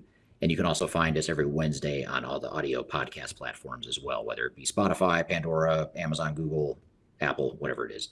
So be sure to check us out there. So we just had Nate on the show, and we had a fairly broad-reaching conversation about change management. What were some of your takeaways from that conversation, Kyler? Yeah, absolutely. Great conversation. I think that's a really great overview of all things change management, from really top line, what is it, and then some more tactical approaches in detail. One of the things that I always find fascinating, especially when we do change management live streams, is a lot of people are placing different methodologies in there and asking, does this work? Does this work? Do you do this? Do you do that? And we always answer the way that we do, like it depends. And I think a lot of people miss that organizational readiness piece of it, and really understanding that that is a match to the DNA of the organization, so that you would have a different approach if you had a really non-flexible organization, or inflexible, I should say, or if you had, a culture of entrepreneurial innovation. Those two change plans would be incredibly different. And a lot of times those methodologies or cookie cutter approaches forget the importance of identifying the specific nuances of the organization. Yeah, I totally agree. And if there's, the one thing that I'd say that you could cookie cutter or create a boilerplate approach for, it would be that organizational readiness assessment. Mm-hmm. That's something we can pretty confidently say to most, if not all, clients we work with, we need to do an organizational readiness assessment to figure out what our change strategy is, which is going to be based on what we learned during that readiness assessment about the client's culture, what they're trying to be when they grow up, what some of the uh, pockets of resistance might originate from. If there's poor communication or perceived poor leadership or lack of collaboration, working in silos, things like that can all create different forms of resistance to change or different forms of difficulty in changing. So that organizational readiness assessment is the one commonality, but where you go from there is highly dependent on the unique findings from that assessment. And I know that assessment, just from my peers here at third stage, often showcase the need for change management. It can also be a tool to show our clients, hey, this is a great opportunity, or needs to be included in order for your transference or your digital transformation to be successful. So I wonder, I wanted to ask you, when you actually show the results to project stakeholders, are they often surprised at these types of organizational readiness assessments? Yes and no. I mean, there's a lot of times the same client will see some things from the readout and from our findings and recommendations that are not a surprise. It sort of validates their gut instincts or what they've heard or some of the chatter within the organization. But those same organizations oftentimes will be surprised by other things, things that their perception doesn't match up with the rest of the organization, especially when you're talking in an executive leadership level. Right. A lot of times they think that, the communication communication and collaboration are both prominent within our organization. But then you do the organizational readiness assessment and it turns out it's not. And it could be that the leadership team wants there to be more collaborative. Sure. Yeah. Intent is there, but it's not, for whatever reason, the perception isn't trickling down to the rest of the organization. So just that sort of reconciliation is a big part of the value. And then the other part of the value is validating some of the things that the client already knows. So I'd say for most clients, it's a mix of both, validation and surprises. Yeah, I can only imagine that would be, especially if there's different leaders in the room and what that looks like for the organization, obviously a critical step into ensuring that your technology project or implementation is successful and being able to understand the appetite for change. One other thing I really liked that you guys discussed, or that some of our audience asked about, was the Agile approach or methodology and the effect on change management. And a lot of times I think Agile can be misinterpreted in the fact that it affects greater change because it is more flexible sometimes, as opposed to focusing on speed and overall acceleration throughout that point that you mentioned, both of you mentioned, can risk leaving out organizational change management. So I wanted to dig into that a little bit more and thought, could you give us kind of a definition of the Agile approach and its relationship to change management? Yeah, so the Agile approach really originated in the software development space, where in the past, if you were going to create a new software solution, you would do what they would call a waterfall approach, where you have clearly defined phases and you don't move into the next phase until you pass some sort of stage gate or checkpoint.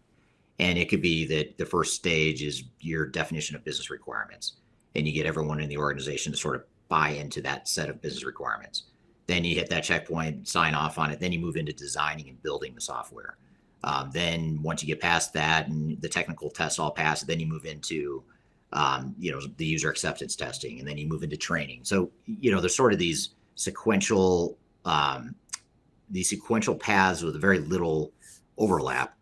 And the problem with it, and the reason why the pendulum sort of swung away from waterfall back to this Agile model, is because a lot of these software development projects were just taking so long. It was consuming so much time and money, and a lot of the projects were getting canceled or going over budget, running into problems along the way, and they never got to the point where they actually got business value out of the software development project. So the answer, of course, and as humans, oftentimes we overcorrect and say, well, let's do this Agile thing where we just start building stuff and we deliver it to the organization. We get a minimum viable product or an MVP out there to the organization. We let people poke holes in it and tell us what they like and don't like about it, and then we modify it. And it's more of an organic, less structured approach, with the idea being that you have these series of sprints where you instead of having one big massive rollout, you have these little incremental sprints and you're constantly delivering business value. It sounds good in theory, but what ends up happening a lot of times is you end up going a million different directions, and it becomes a exercise to automate what you've already done, rather than taking a step back and taking the time to say, this is what our future state operating model is going to be. These are the hard, difficult decisions we need to make. We're going to make those decisions. Then we're going to put the technology behind it. And so back to your question about change management, then with Agile, and I think I mentioned this in the discussion with Nate, with Agile, the risk is that you've got this moving target or an undefined target that you're trying to help people navigate their changes through. And so that sort of puts change managers and change management teams into a pretty difficult spot. So anyway, that's really the point I was getting at. I don't necessarily think Agile is good or bad, and I don't think Waterfall is good or bad. Again, it depends on the type of project it is. If you're part of a big, massive transformation where you're overhauling your entire operations, you're doing M&A integration, or you're moving to a shared services model, or you're deploying new enterprise-wide technologies, that usually lends itself better to a waterfall approach. But if you're a small entrepreneurial company and you're just implementing sort of targeted technologies that can be rolled out and deployed faster, then that Agile approach could make a lot more sense for that type of organization. But either way, your change management strategy has to align with whatever approaches you're taking. Yeah, I think that's really well said. A great definition of what that looks like. But most importantly, no matter the approach you take, change management needs to be involved in that and needs to match the overall project strategy and overall objectives as well. And speaking of strategies and objectives, I really liked how you guys talked about how you need to be intentional. Organizations need to be intentional about not only their change management core team, change influencers, and communication, but also the expectations that come from the organization. And I think a lot of times that when you bring in a new software, expectations can a lot of times change, or new technology can cause change. And just understanding how you're able to achieve that in, actionable and realistic goals. Because a lot of times organizations, especially leaders, think that you can just change 180 overnight. And that's really not how that works. And it can be more detrimental. So you really have to be intentional about how you set those goals and that timeline for change.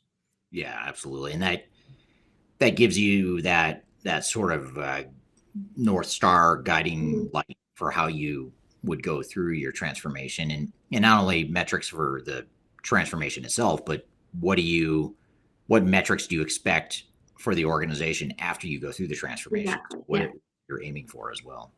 Yeah, what is that metric for success, and defining that from a change management standpoint. And that's really what Nate talks about a lot in our content, is teaching us how to measure change management and understand that there are metrics that can be derived and excavated from the change management process. That's important for businesses to take those metrics at a variety of consistent frequencies. It's not just, our user adoption went from 70 to 80%. Now it's about understanding how that technology influences our overall culture and measuring that culture as well when it comes to technology implementations. Is just that overall journey doesn't end, when you push go live. So I thought, that's something that he really kind of champions and preaches here within our content development processes. Yeah, absolutely.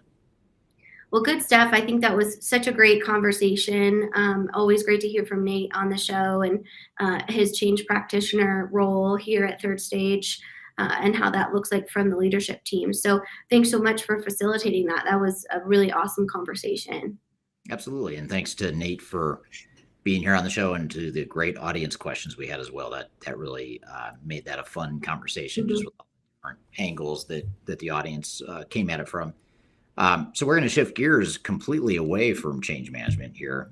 We've kind of covered that human component of change, so it only makes sense that speaking of overcorrections and pendulum swinging in dramatic fashion, we're going to shift gears now in the next segment and have Khalid Morris on the show. And Khalid's a director of strategy and transformation at Third Stage, and he's actually one of our more technical people. He's got a great mind for business process improvement and change management, digital strategy, all the stuff we do, but he's actually one of the more stronger, deeper technical resources we have on our team.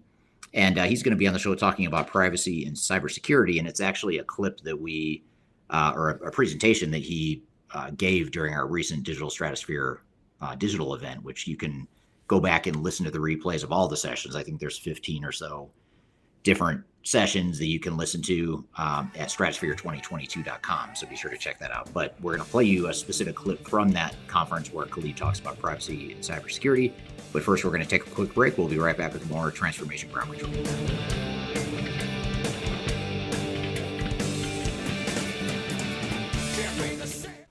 If you are aiming for transformation success, turn to Third Stage Consulting Group. Third Stage's independent and technology agnostic consulting team helps clients define their digital strategies, define their roadmaps, and manage their transformations. With offices in the US, Europe, and Australia, our team helps the world's most forward-thinking organizations through their transformation pitfalls and risks. If you are embarking on a digital transformation or business change initiative, contact Third Stage Consulting to see how we can help you reach the third stage of transformation success. Learn more about us and download independent reports, videos, and other best practices at thirdstage-consulting.com.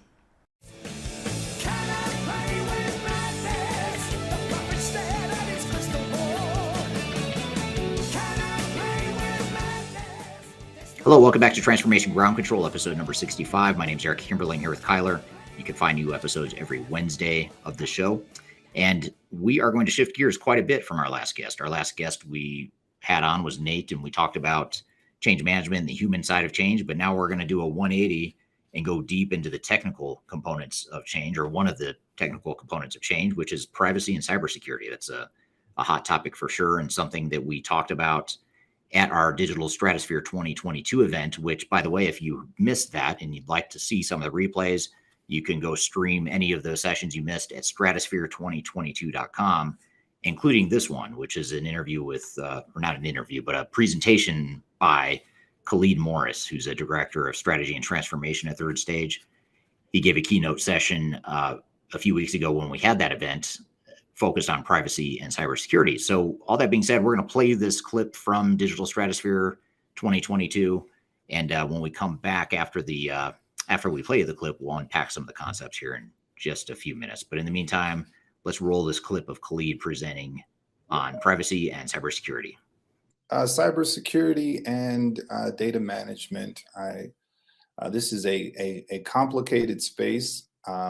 Particularly on the security front, there's a lot of moving parts here, and there's a lot to kind of sort your head around. So I definitely am happy to kind of be here and to be able to at least provide a little guidance, and hopefully some of the things that I say will be a benefit to those that need. We're really just going to talk about those two areas as a basic goal. We just want to sort of outline any security points for a technological solution, and likewise on the data management side of this. We'll keep it very basic and high level. So, we're not necessarily going to drive too much into a bunch of hard details. It's sort of like a black hole. Once you kind of go down certain windows, you just can't come out. You just kind of stay right there, because there's so much to talk about in any one of these areas. But hopefully we can field some questions that you have in those particular areas. But other than that, I think we'll just want to try to give you a broader view of what's kind of occurring within the cybersecurity space. These are sort of the three blocks that I really want to touch on. First, access. And access is a traditional. When you think of access, think about it from access points for a particular technological solution. Those access points could be laptop. It could be you could be on the office or network system, or you could be on your mobile. There's different types of access points. And so when I think of access, I think about it across some of the ways that we access our technological data.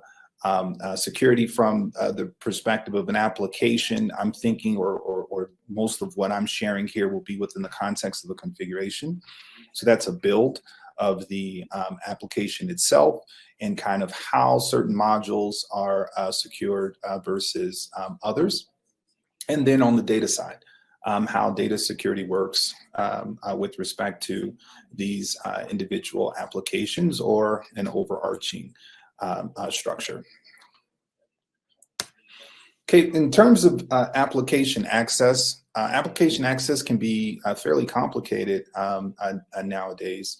The basic parameter around application access is authentication, either single factor or a multi-factor authentication. And this is sort of your basic passwords, or at least your basic password for the single factor. Multi-factor, they may have sort of that second. You remember, a lot of the time, a lot of banks use this, where you may enter your password information, but then they'll require you to validate that with your cell phone, or have a security key around your cell phone, or some sort of,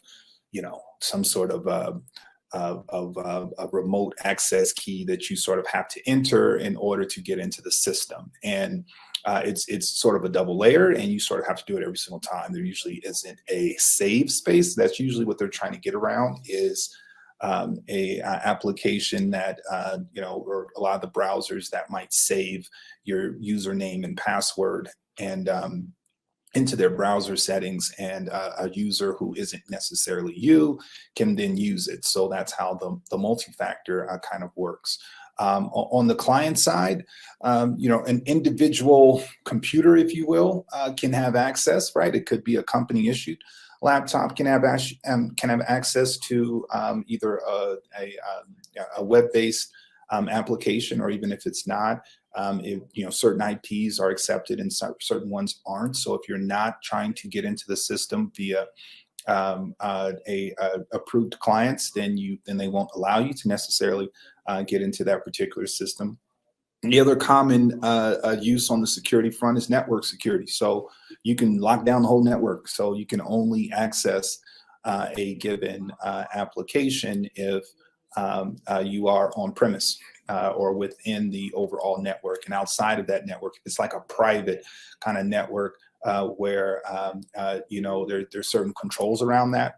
Then you wouldn't necessarily be able to access the application or website, even if you're not necessarily on site. Like if you're just at home, you can't access it, but once you get on site, you can.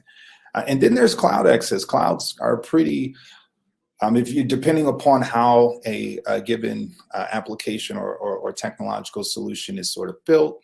If it's built within a cloud structure, then you do have the parameters of a cloud. And this also applies to certain web-based systems. So if you think of a system that is totally designed and used in the cloud, it's completely 100% web-based, they are sort of automatically are subject to a lot of cloud-based cybersecurity controls.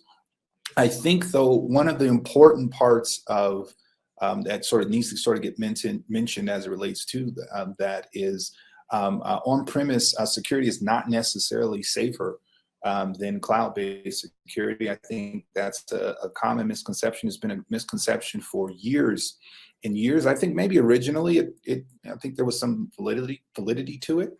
But at this point, there's not that much validity to it.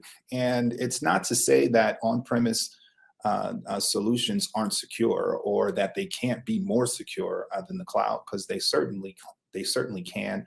It's just the likelihood is low.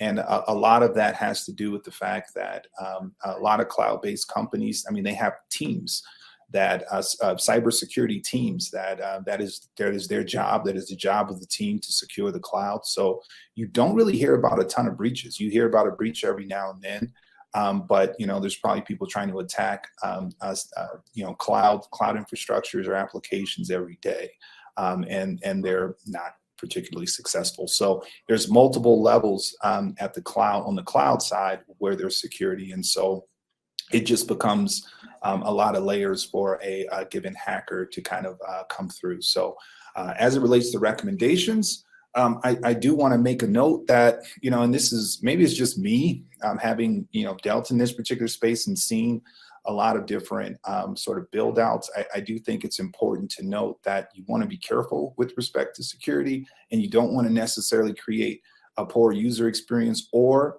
a bunch of inefficiencies that develop in your organization because you're almost over secured.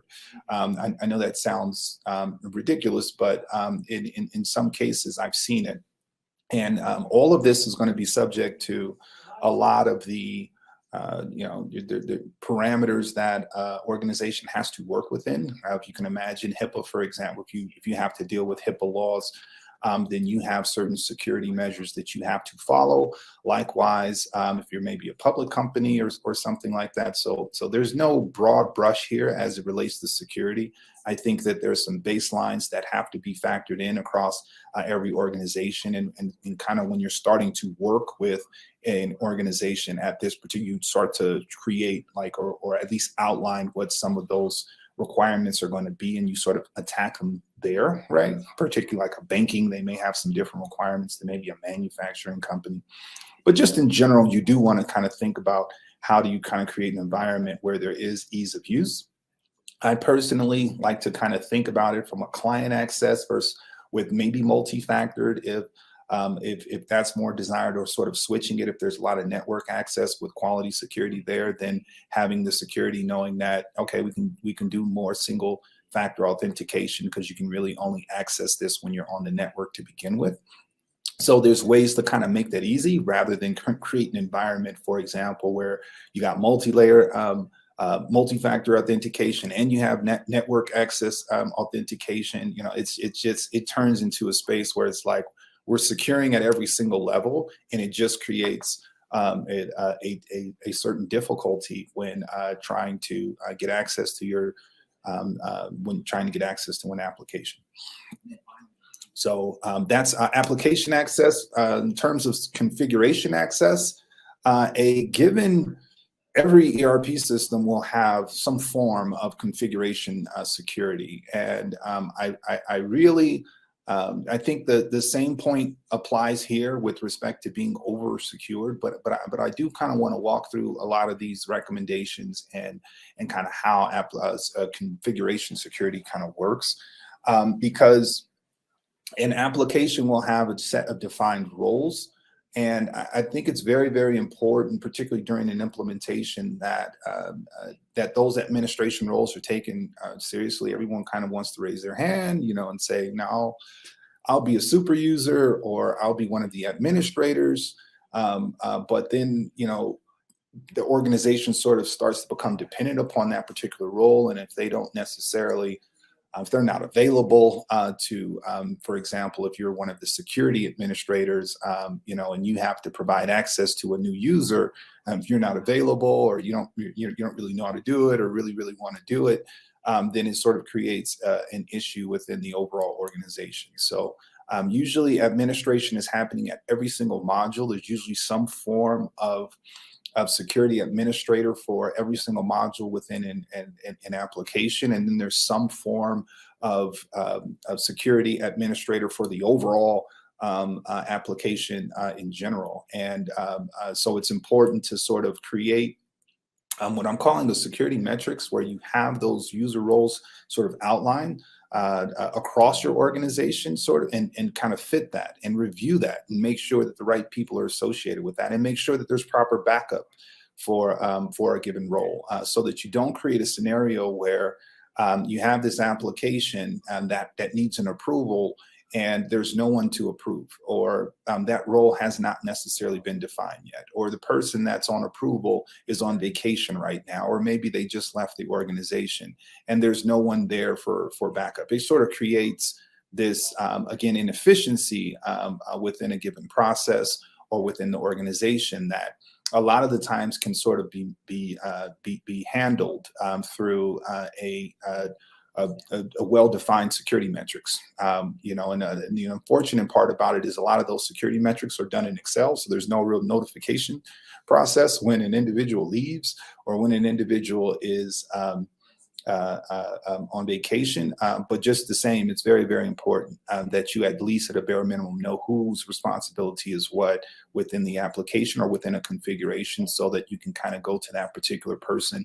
particularly when consultants are gone, when the consultants are no longer in the room and you're responsible for the entire application. And this can be a problem. Okay, and then there's data security. I think data security is, I don't say it's often overlooked, but I lump into there some of the integration components. But you can have security at the database level, right? So you can have your application grade, you can access in it, but then the data itself maybe sits on a server, a SQL server, and there's security points there. You can also kind of have web service security points where there's password sort of authentication revolving around a given API. So what web service can call into that particular database to access data, that security point needs to be well defined as well. There's a certain amount of security that can be, this might be application specific, but can be around individual reports. Some applications sort of allow for that level of definition, where you have a given report and only certain people can sort of see this report. Other organizations may put it within the context of a module. Other softwares may put it within the context of an overall module. You have access to the module, or you don't necessarily have access to a module or specific pieces of that particular module. But I'm talking specifically about a data report here and the use of that. Some organizations sort of have data points, access points around that. Data encryption here, as it relates to data, I think is a very important detail. Data encryption and then data encrypting folders. So you can encrypt the data itself so that there's certain types of masking for the individual data fields within sort of a data set, right? Or you can also encrypt folders where that data lives. The encryption of folders is critical, certainly for implementation integrations. You kind of have to have that, and I think I note that a little bit later on. But the data encryption for specific data within a database is a level of sensitivity that I think should only sort of be reserved to certain types of data. And all of this for me kind of gets into the need to really outline where your sensitive data is, because there's certain data within your organization that you're legally bound to protect certain ways. Things like social security numbers, credit cards, et cetera, et cetera. A breach there could be on a different scale, particularly if it's customer related or something on that scale. So it's important to kind of go through all the data that your organization kind of has and sort of outline the buckets where sensitive data lives. It's not all the same. And it shouldn't all be treated the same way, and it shouldn't all live in the same place necessarily. I think that we've gotten to a point where we can segment certain parts of our data, and it not necessarily be a big thing with respect to your overarching architecture. So outlining the data that must be protected, outlining the data that needs to be protected. So data such as financial data, right? You don't want profitability to necessarily be seen. If it does, it's not the end of the world, but you might want to guard against some of that particular data, or some of the salary, for example, data. You may want one person's salary, even the same level. You don't necessarily want everyone to see that. And so the data measures around these buckets of sensitivity can be slightly different. And that's not necessarily odd per se. I think it's very important to have a flexible strategy there to outline those particular data sets and then sort of apply the necessary security measures as a result. So that's data security. Okay, we're here talking about cybersecurity and privacy with Khalid Morris. We're going to take a quick break and we'll pick up the conversation. You're listening to Transformation Ground Control.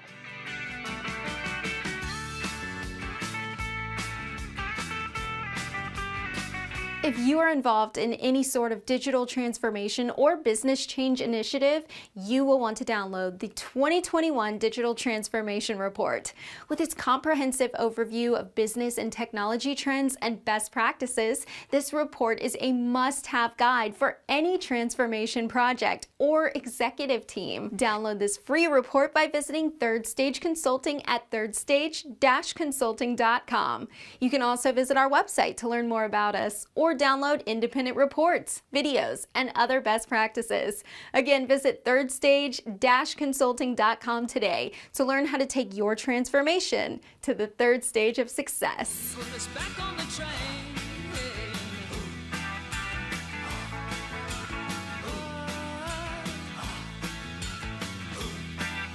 Welcome back to Transformation Ground Control, episode number 65. My name is Eric Kimberling, and we're here with Khalid Morris talking about privacy and cybersecurity. For, I guess, overall data structure, I think it's important to define data management because a lot of people use it. I don't know, I hear it so many different ways. I think about it as the whole suite. I think about it as everything data related. I think about it as any policies, procedures, data structures, like everything is on the table as it relates to data management in my mind. I think as a practice, and I rarely see this, honestly, organizations that have a data dictionary, but there should be certain identification, understanding of the type of data that you have within your organization. Like what is it? Like what kind of data is it in your system? Is it data that lives? Is it role-based? Is it transactional? Is it analytical? What type of data is it? Is it structured? Is it unstructured? I mean, those are all pieces I think that mean something. And outlining that within an overarching dictionary, or really architecture that sort of has all the different data models outlined within your organization is a good thing. I don't think it's necessarily a favorite thing to do, particularly within the IT community. But this last point here that I have outlined, I think is a noteworthy one that a lot of organizations miss, and that is data is a very valuable asset. Organizations are making money around data. I mean, some organizations are built around reselling data, your data. Other organizations' data that they, passively give to these organizations, and they then turn around and create marketing value out of those particular data points. I just say that to say that approach to data should be taken a little bit more seriously, I think, within organizations. And this is part of that piece, like understanding the data that you have, understanding the overall structures of the different data sets, being able to identify any holes in these particular sets from a governance perspective. So after you create sort of a process, end-to-end model, all the different data models that are there, and then kind of create this sort of process mapping that shows kind of how data flows across your organization, I think you'll start to maybe even identify where there's holes, especially as it relates to integration, and then creating sort of a regularly backed up schedule that's even absent of maybe you put it into your cloud environment, you kind of know where it is, just in case you have to kind of call that data later in the event that something happens. I think that's very, very important. I think those kind of strategies, I think, are critical within, I think, a well-functioning organization. And so, data should be securely backed up. There should be proper locations. A lot of that, should live within a cloud structure. There are usually ERP applications will provide some type of dynamic for that. One of the partners will provide some kind of service offering kind of around that. You should be able to just sort of do that natively through a basic kind of structure, even if you put a lot of those backup files into an encrypted folder or share folder that you sort of have. That works too, but understanding where it is, understanding what it is and how it lives, I think is very, very important. So that's a data structure. In terms of big data, once you get outside of the structure of it and you kind of get into the actual data sets. Some organizations, not all organizations, live in a big data world. I think when you hear the term big data, a lot of the times it's really integrates a lot of the different data sets that are out there, because you can now you have, or today we have more access to different types of data that we can then sort of bring into our current data structures, and that sort of creates this dynamic where there's just a lot of data to sort of sift through. But individually, some organizations have huge data sets. Used to do a lot of work in the telecom space, and they would have these insanely large data files, if you can imagine, because they have so many customers, and the transactions for those customers would sort of extend over years. So you would have these streams of data. So as it relates to that, I think it does still kind of go back to architecture a little bit, and kind of understanding first kind of where your data is, and then why that data is as big as it is. A lot of the times it's not so much based upon the basic parameters around we have so many customers, right? Like yes, that's a normal use case for having a large data sets. But a lot of the times it may be how the data is kept. It may be where the data is kept. Certain databases may create a larger sort of it made the storage requirements for those data sets, for those databases, may be larger than others. I really think of structured versus unstructured data. A lot of those structured data storage pieces are going to be larger. And as a result, I think you can potentially consider unstructured data if you kind of need to skinny some of that up. Why you would want to skinny some of that up is because sometimes big data can be a problem. Sometimes it can cause issues with respect to loading. So a lot of applications that are kind of slowly loading are oftentimes loading that way because the data set is too large.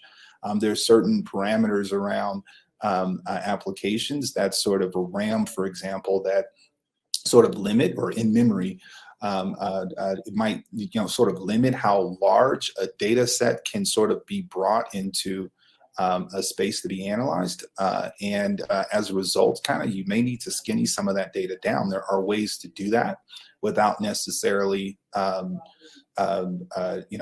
sort of removing your data, but there are ways to sort of skinny it down by just changing the structure from structured to unstructured, or having proper filtering so that we're really just calling the data that we absolutely need. But there's some strategy that you can incorporate within your overall design, and I think that strategy points back to what is the overall arching data architecture, and having a data architecture that allows for the need to bring in the kind of data that you need to bring in manageable ways. One way to the tools that are sort of used for this is ETL. For those that don't know what that is, that's extract, transform, and load, where you're extracting data from one place and you're transforming it. Maybe you're transforming it based upon a set of parameters. You might be filtering it down. You might be creating logic around that to sort of aggregate parts of that particular data that might skinny up some data. You might be creating calculations around some of those data sets to sort of produce sort of a certain result. And then you load that into the system that you want that system loaded to. Sometimes you're just putting it into a skinny, sometimes you're putting it into an encrypted folder for an application to sort of pick up. But it's sort of a more common tool that's used. Also APIs, it's not here, but an API is also a means for calling data from a different place.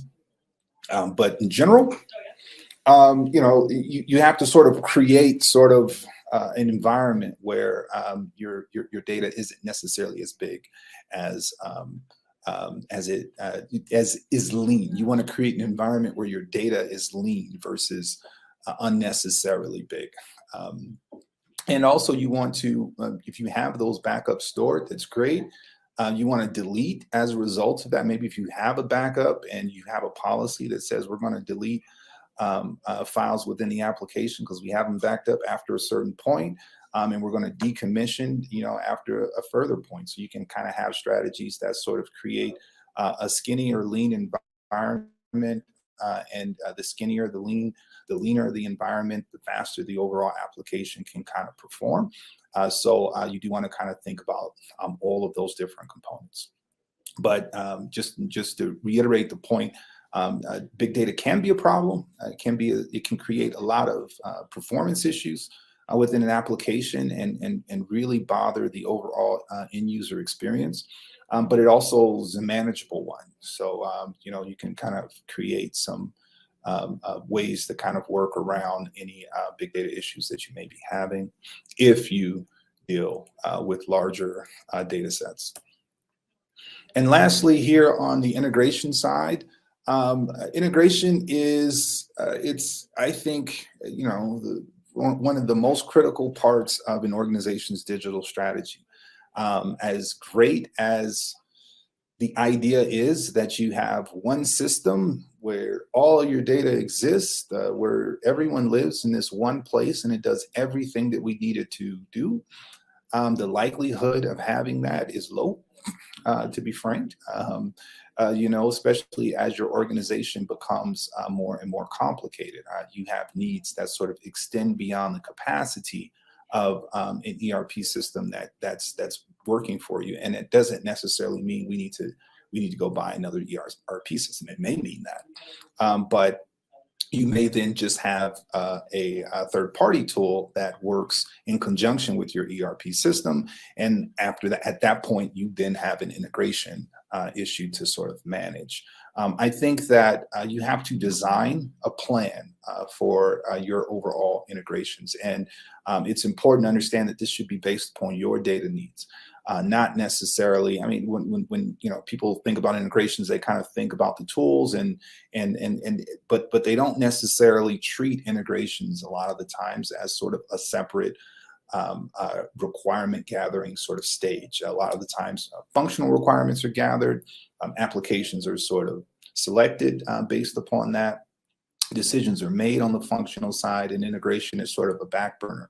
But I can assure you, I've been on several implementations that have been delayed because the functional side is well down the line of doing the things that they need to do, and the integration part is lagging. Integration is a core part of all of this, and you kind of have to outline requirements for them separately. If those requirements extend beyond the application itself on the functional side, then you kind of need to have a plan for how you're going to integrate those particular data points. I think that those requirements can extend into issues such as, and we kind of talked about this in a separate session, I think that Kyler was kind of referencing, but batch data versus having real-time access to that particular data. Those are based upon your needs, again, not necessarily based upon what's cool or what's ideal. You may not necessarily need that data in real time, and if you don't, then there's no need to spend extra to try to create a customization or an API, a web service, if you will, that can do something like that. Some kind of batch may be just fine for that. So it should all be based upon your particular needs. Work within the structures of these ETL, API kind of tools that are kind of out there. A lot of applications will have packaged APIs that they already are pre-configured to sort of manage against. Others may not, and they may have APIs that you sort of have to use through a tool, an ETL type of tool. Others may, other requirements may, call for an API to be custom. In that situation, I think you want to avoid that as much as possible. But, there are situations where a custom API may be necessary to call particular data. But in either event, I think that's all requirement based. So it's very important that you outline what requirements you sort of have. The other part to integration is, and most people have this, but it's just important to note, is you're going to need a data encryption strategy. And a lot of that will revolve around folders, encrypted folders that are somewhere in your shared structure, where sort of data is going to sort of live, having even a smart naming system for a lot of these folders, so that a particular folder only has it can only receive certain data files. Having a naming convention for the files that are produced in there, that convention could be based upon the name of the data that's sort of there. It could be a date it can be timestamp associated with that. It could be it could be a standard name. It could be a lot of integrations pick up a particular file name. So it could be a situation where you just name it, file, and the integration knows to pick up the file from this particular location, and the name of that pickup file is file, right? So you can do this a number of different ways, and I think there's a strategy around what makes the most sense for the overall organization when you're sort of outlining where files should be, and kind of what those names should be, and all the likes. And again, all of this for me comes back to the integration requirements and understanding what exactly are the needs of the organization for this particular data set. And once you kind of define those, I think the strategy and the other parts start to become simple. A lot of the times this effort doesn't necessarily get done until you kind of get into the middle of an implementation. And I think it can cause some delays as a result. You want to get on this as early as possible and start to share early in your implementation how you need your integrations to go, how you sort of need your data to sort of be managed. I think that makes the overall experience a little bit easier. All right, Khalid, great presentation. Thank you for doing that. We appreciate having you on the show. There's a lot of concepts to unpack within that session on privacy and cybersecurity. So when we come back, Kyler and I are going to talk about some of those key themes and concepts. But first, we'll take a quick break. You're listening to Transformation Ground Control.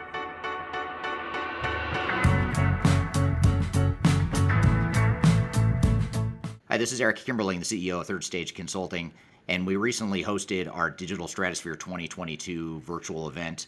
It's 3 days of packed content related to digital transformation best practices, about 16 or 18 different workshops and different speakers that are presenting on different topics, everything you need to know about transformation.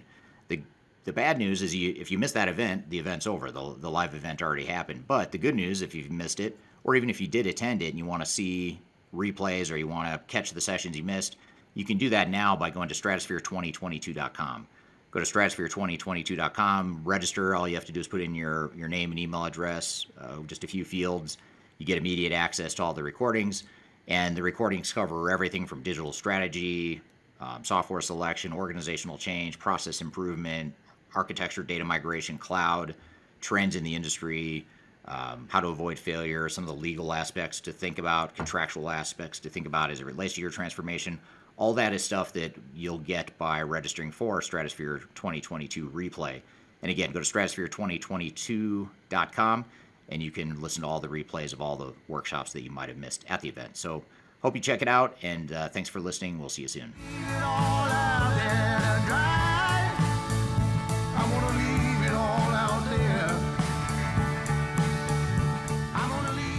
Hello, welcome back to Transformation Ground Control, episode number 65. My name is Eric Kimberling. We just had Khalid on the show talking about privacy and cybersecurity. What were some of your thoughts in that conversation, Kyler? Yeah, well, I love how Khalid can always take a very technical subject and make it so easy to understand. At Digital Stratosphere, he also did data management and supply chain management, which you were on that panel with him. So always a great piece to be able to understand. And I think what he really breaks down in that conversation is that every business, no matter the size, can have some sort of cybersecurity. And that doesn't necessarily mean, you're going to get hacked or anything like that. It's just, it should be part of your master data management plan is that cybersecurity piece, and making sure that you're not only looking at it from an infrastructure standpoint, but also network security, application security, all of those different types of things that are important considerations as well.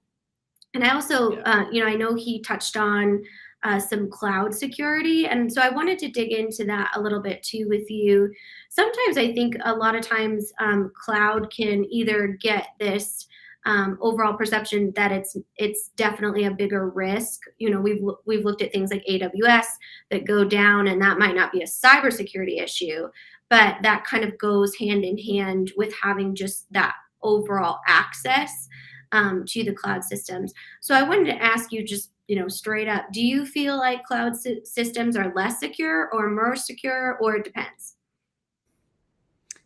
I don't know, to be honest. I'm not even confident enough to say it depends because I just think there's a lot we don't know. I just feel like time. It's too early to tell. On one hand, I feel like if anyone's going to be able to lock down security in protect their customers' data, which in turn houses those customers' data, I would assume that the cloud providers and software vendors that have millions or billions of dollars to lose would, and they also have bigger R&D budgets and bigger budgets in general. They're going to be able to do a better job in general, as a broad generalization. But on the flip side, also bigger targets too. So I don't know what the not the risk reward, but the supply and demand I don't know if that's the right word, but I don't know if the security, the elevated security that a big software vendor provides, I don't know if that outweighs the increased bullseye that they've got on them to Right. affect that. I'm not sure. So I think it's, we've seen some recent hacks with, I think NetSuite, I want to say NetSuite was hacked recently, or it went down. There was a big outage. And I think there's been some challenges with other vendors as well. So I think time will tell, but at this point, I really don't know. I think there's pros and cons to either approach. Yeah. So say you are a small to medium-sized business or a mid-market business and wanted to look into cybersecurity. Is your software vendor a good place to start, or what's that relationship look like when it comes to they sold you the software, you implemented it, now whose job is it to keep it secure? Well, it's a good question. It's not, you're trying to lock down more than just your software applications. So on one hand, yeah, your software vendor should be able to provide a certain amount of cybersecurity comfort and privacy, but there's also other more human and behavioral issues that have nothing to do with the software vendor. It has more to do with how you lock down your own data. So if you have a big ERP system that houses all of your data throughout the entire organization, do you have the right security profile set up for your individual employees? That's not a software or technical security issue. That's more of a internal governance issue, data governance and security governance. So you have to look at the technical components from your software providers, any cloud hosting providers you might work with, your IT support, if it's outsourced, your internal behavioral sorts of things that we talked about. All that stuff ties into cybersecurity. Absolutely. And I think that's what Khalid was talking about kind of on the infrastructure side, is just making sure that you understand that from not only a user profile, but that should be part of any digital transformation, is identifying those different levels of users or clearance levels that need to happen. So definitely a great conversation with Khalid. He's a wealth of knowledge, so he's been a guest on our show multiple times. And be sure to reach out to him if you do have questions on this content, or we're happy to facilitate a conversation. But like Eric said, he is very, very well versed and well trained on the cybersecurity and overall data management side of the business. Yeah, absolutely. It's great to have him on the show again, and I look forward to having him again in the future. I'm sure he'll be on many times in episodes to come. So I want to thank you, Kyler, for another great episode. We're going to wrap it up at this point, but thank you for all the great hot topics and interview discussions and whatnot. Thank you to the audience for listening in today and all the great feedback. And be sure to check us out next Wednesday. Every Wednesday, a new episode comes out of this show. And you can also listen to our sister podcast, which is called Digital Stratosphere. And you can find that on YouTube as well as all the audio podcast platforms as well. So hope you all have a great week, and we'll look forward to seeing you next time on Transformation Ground Control.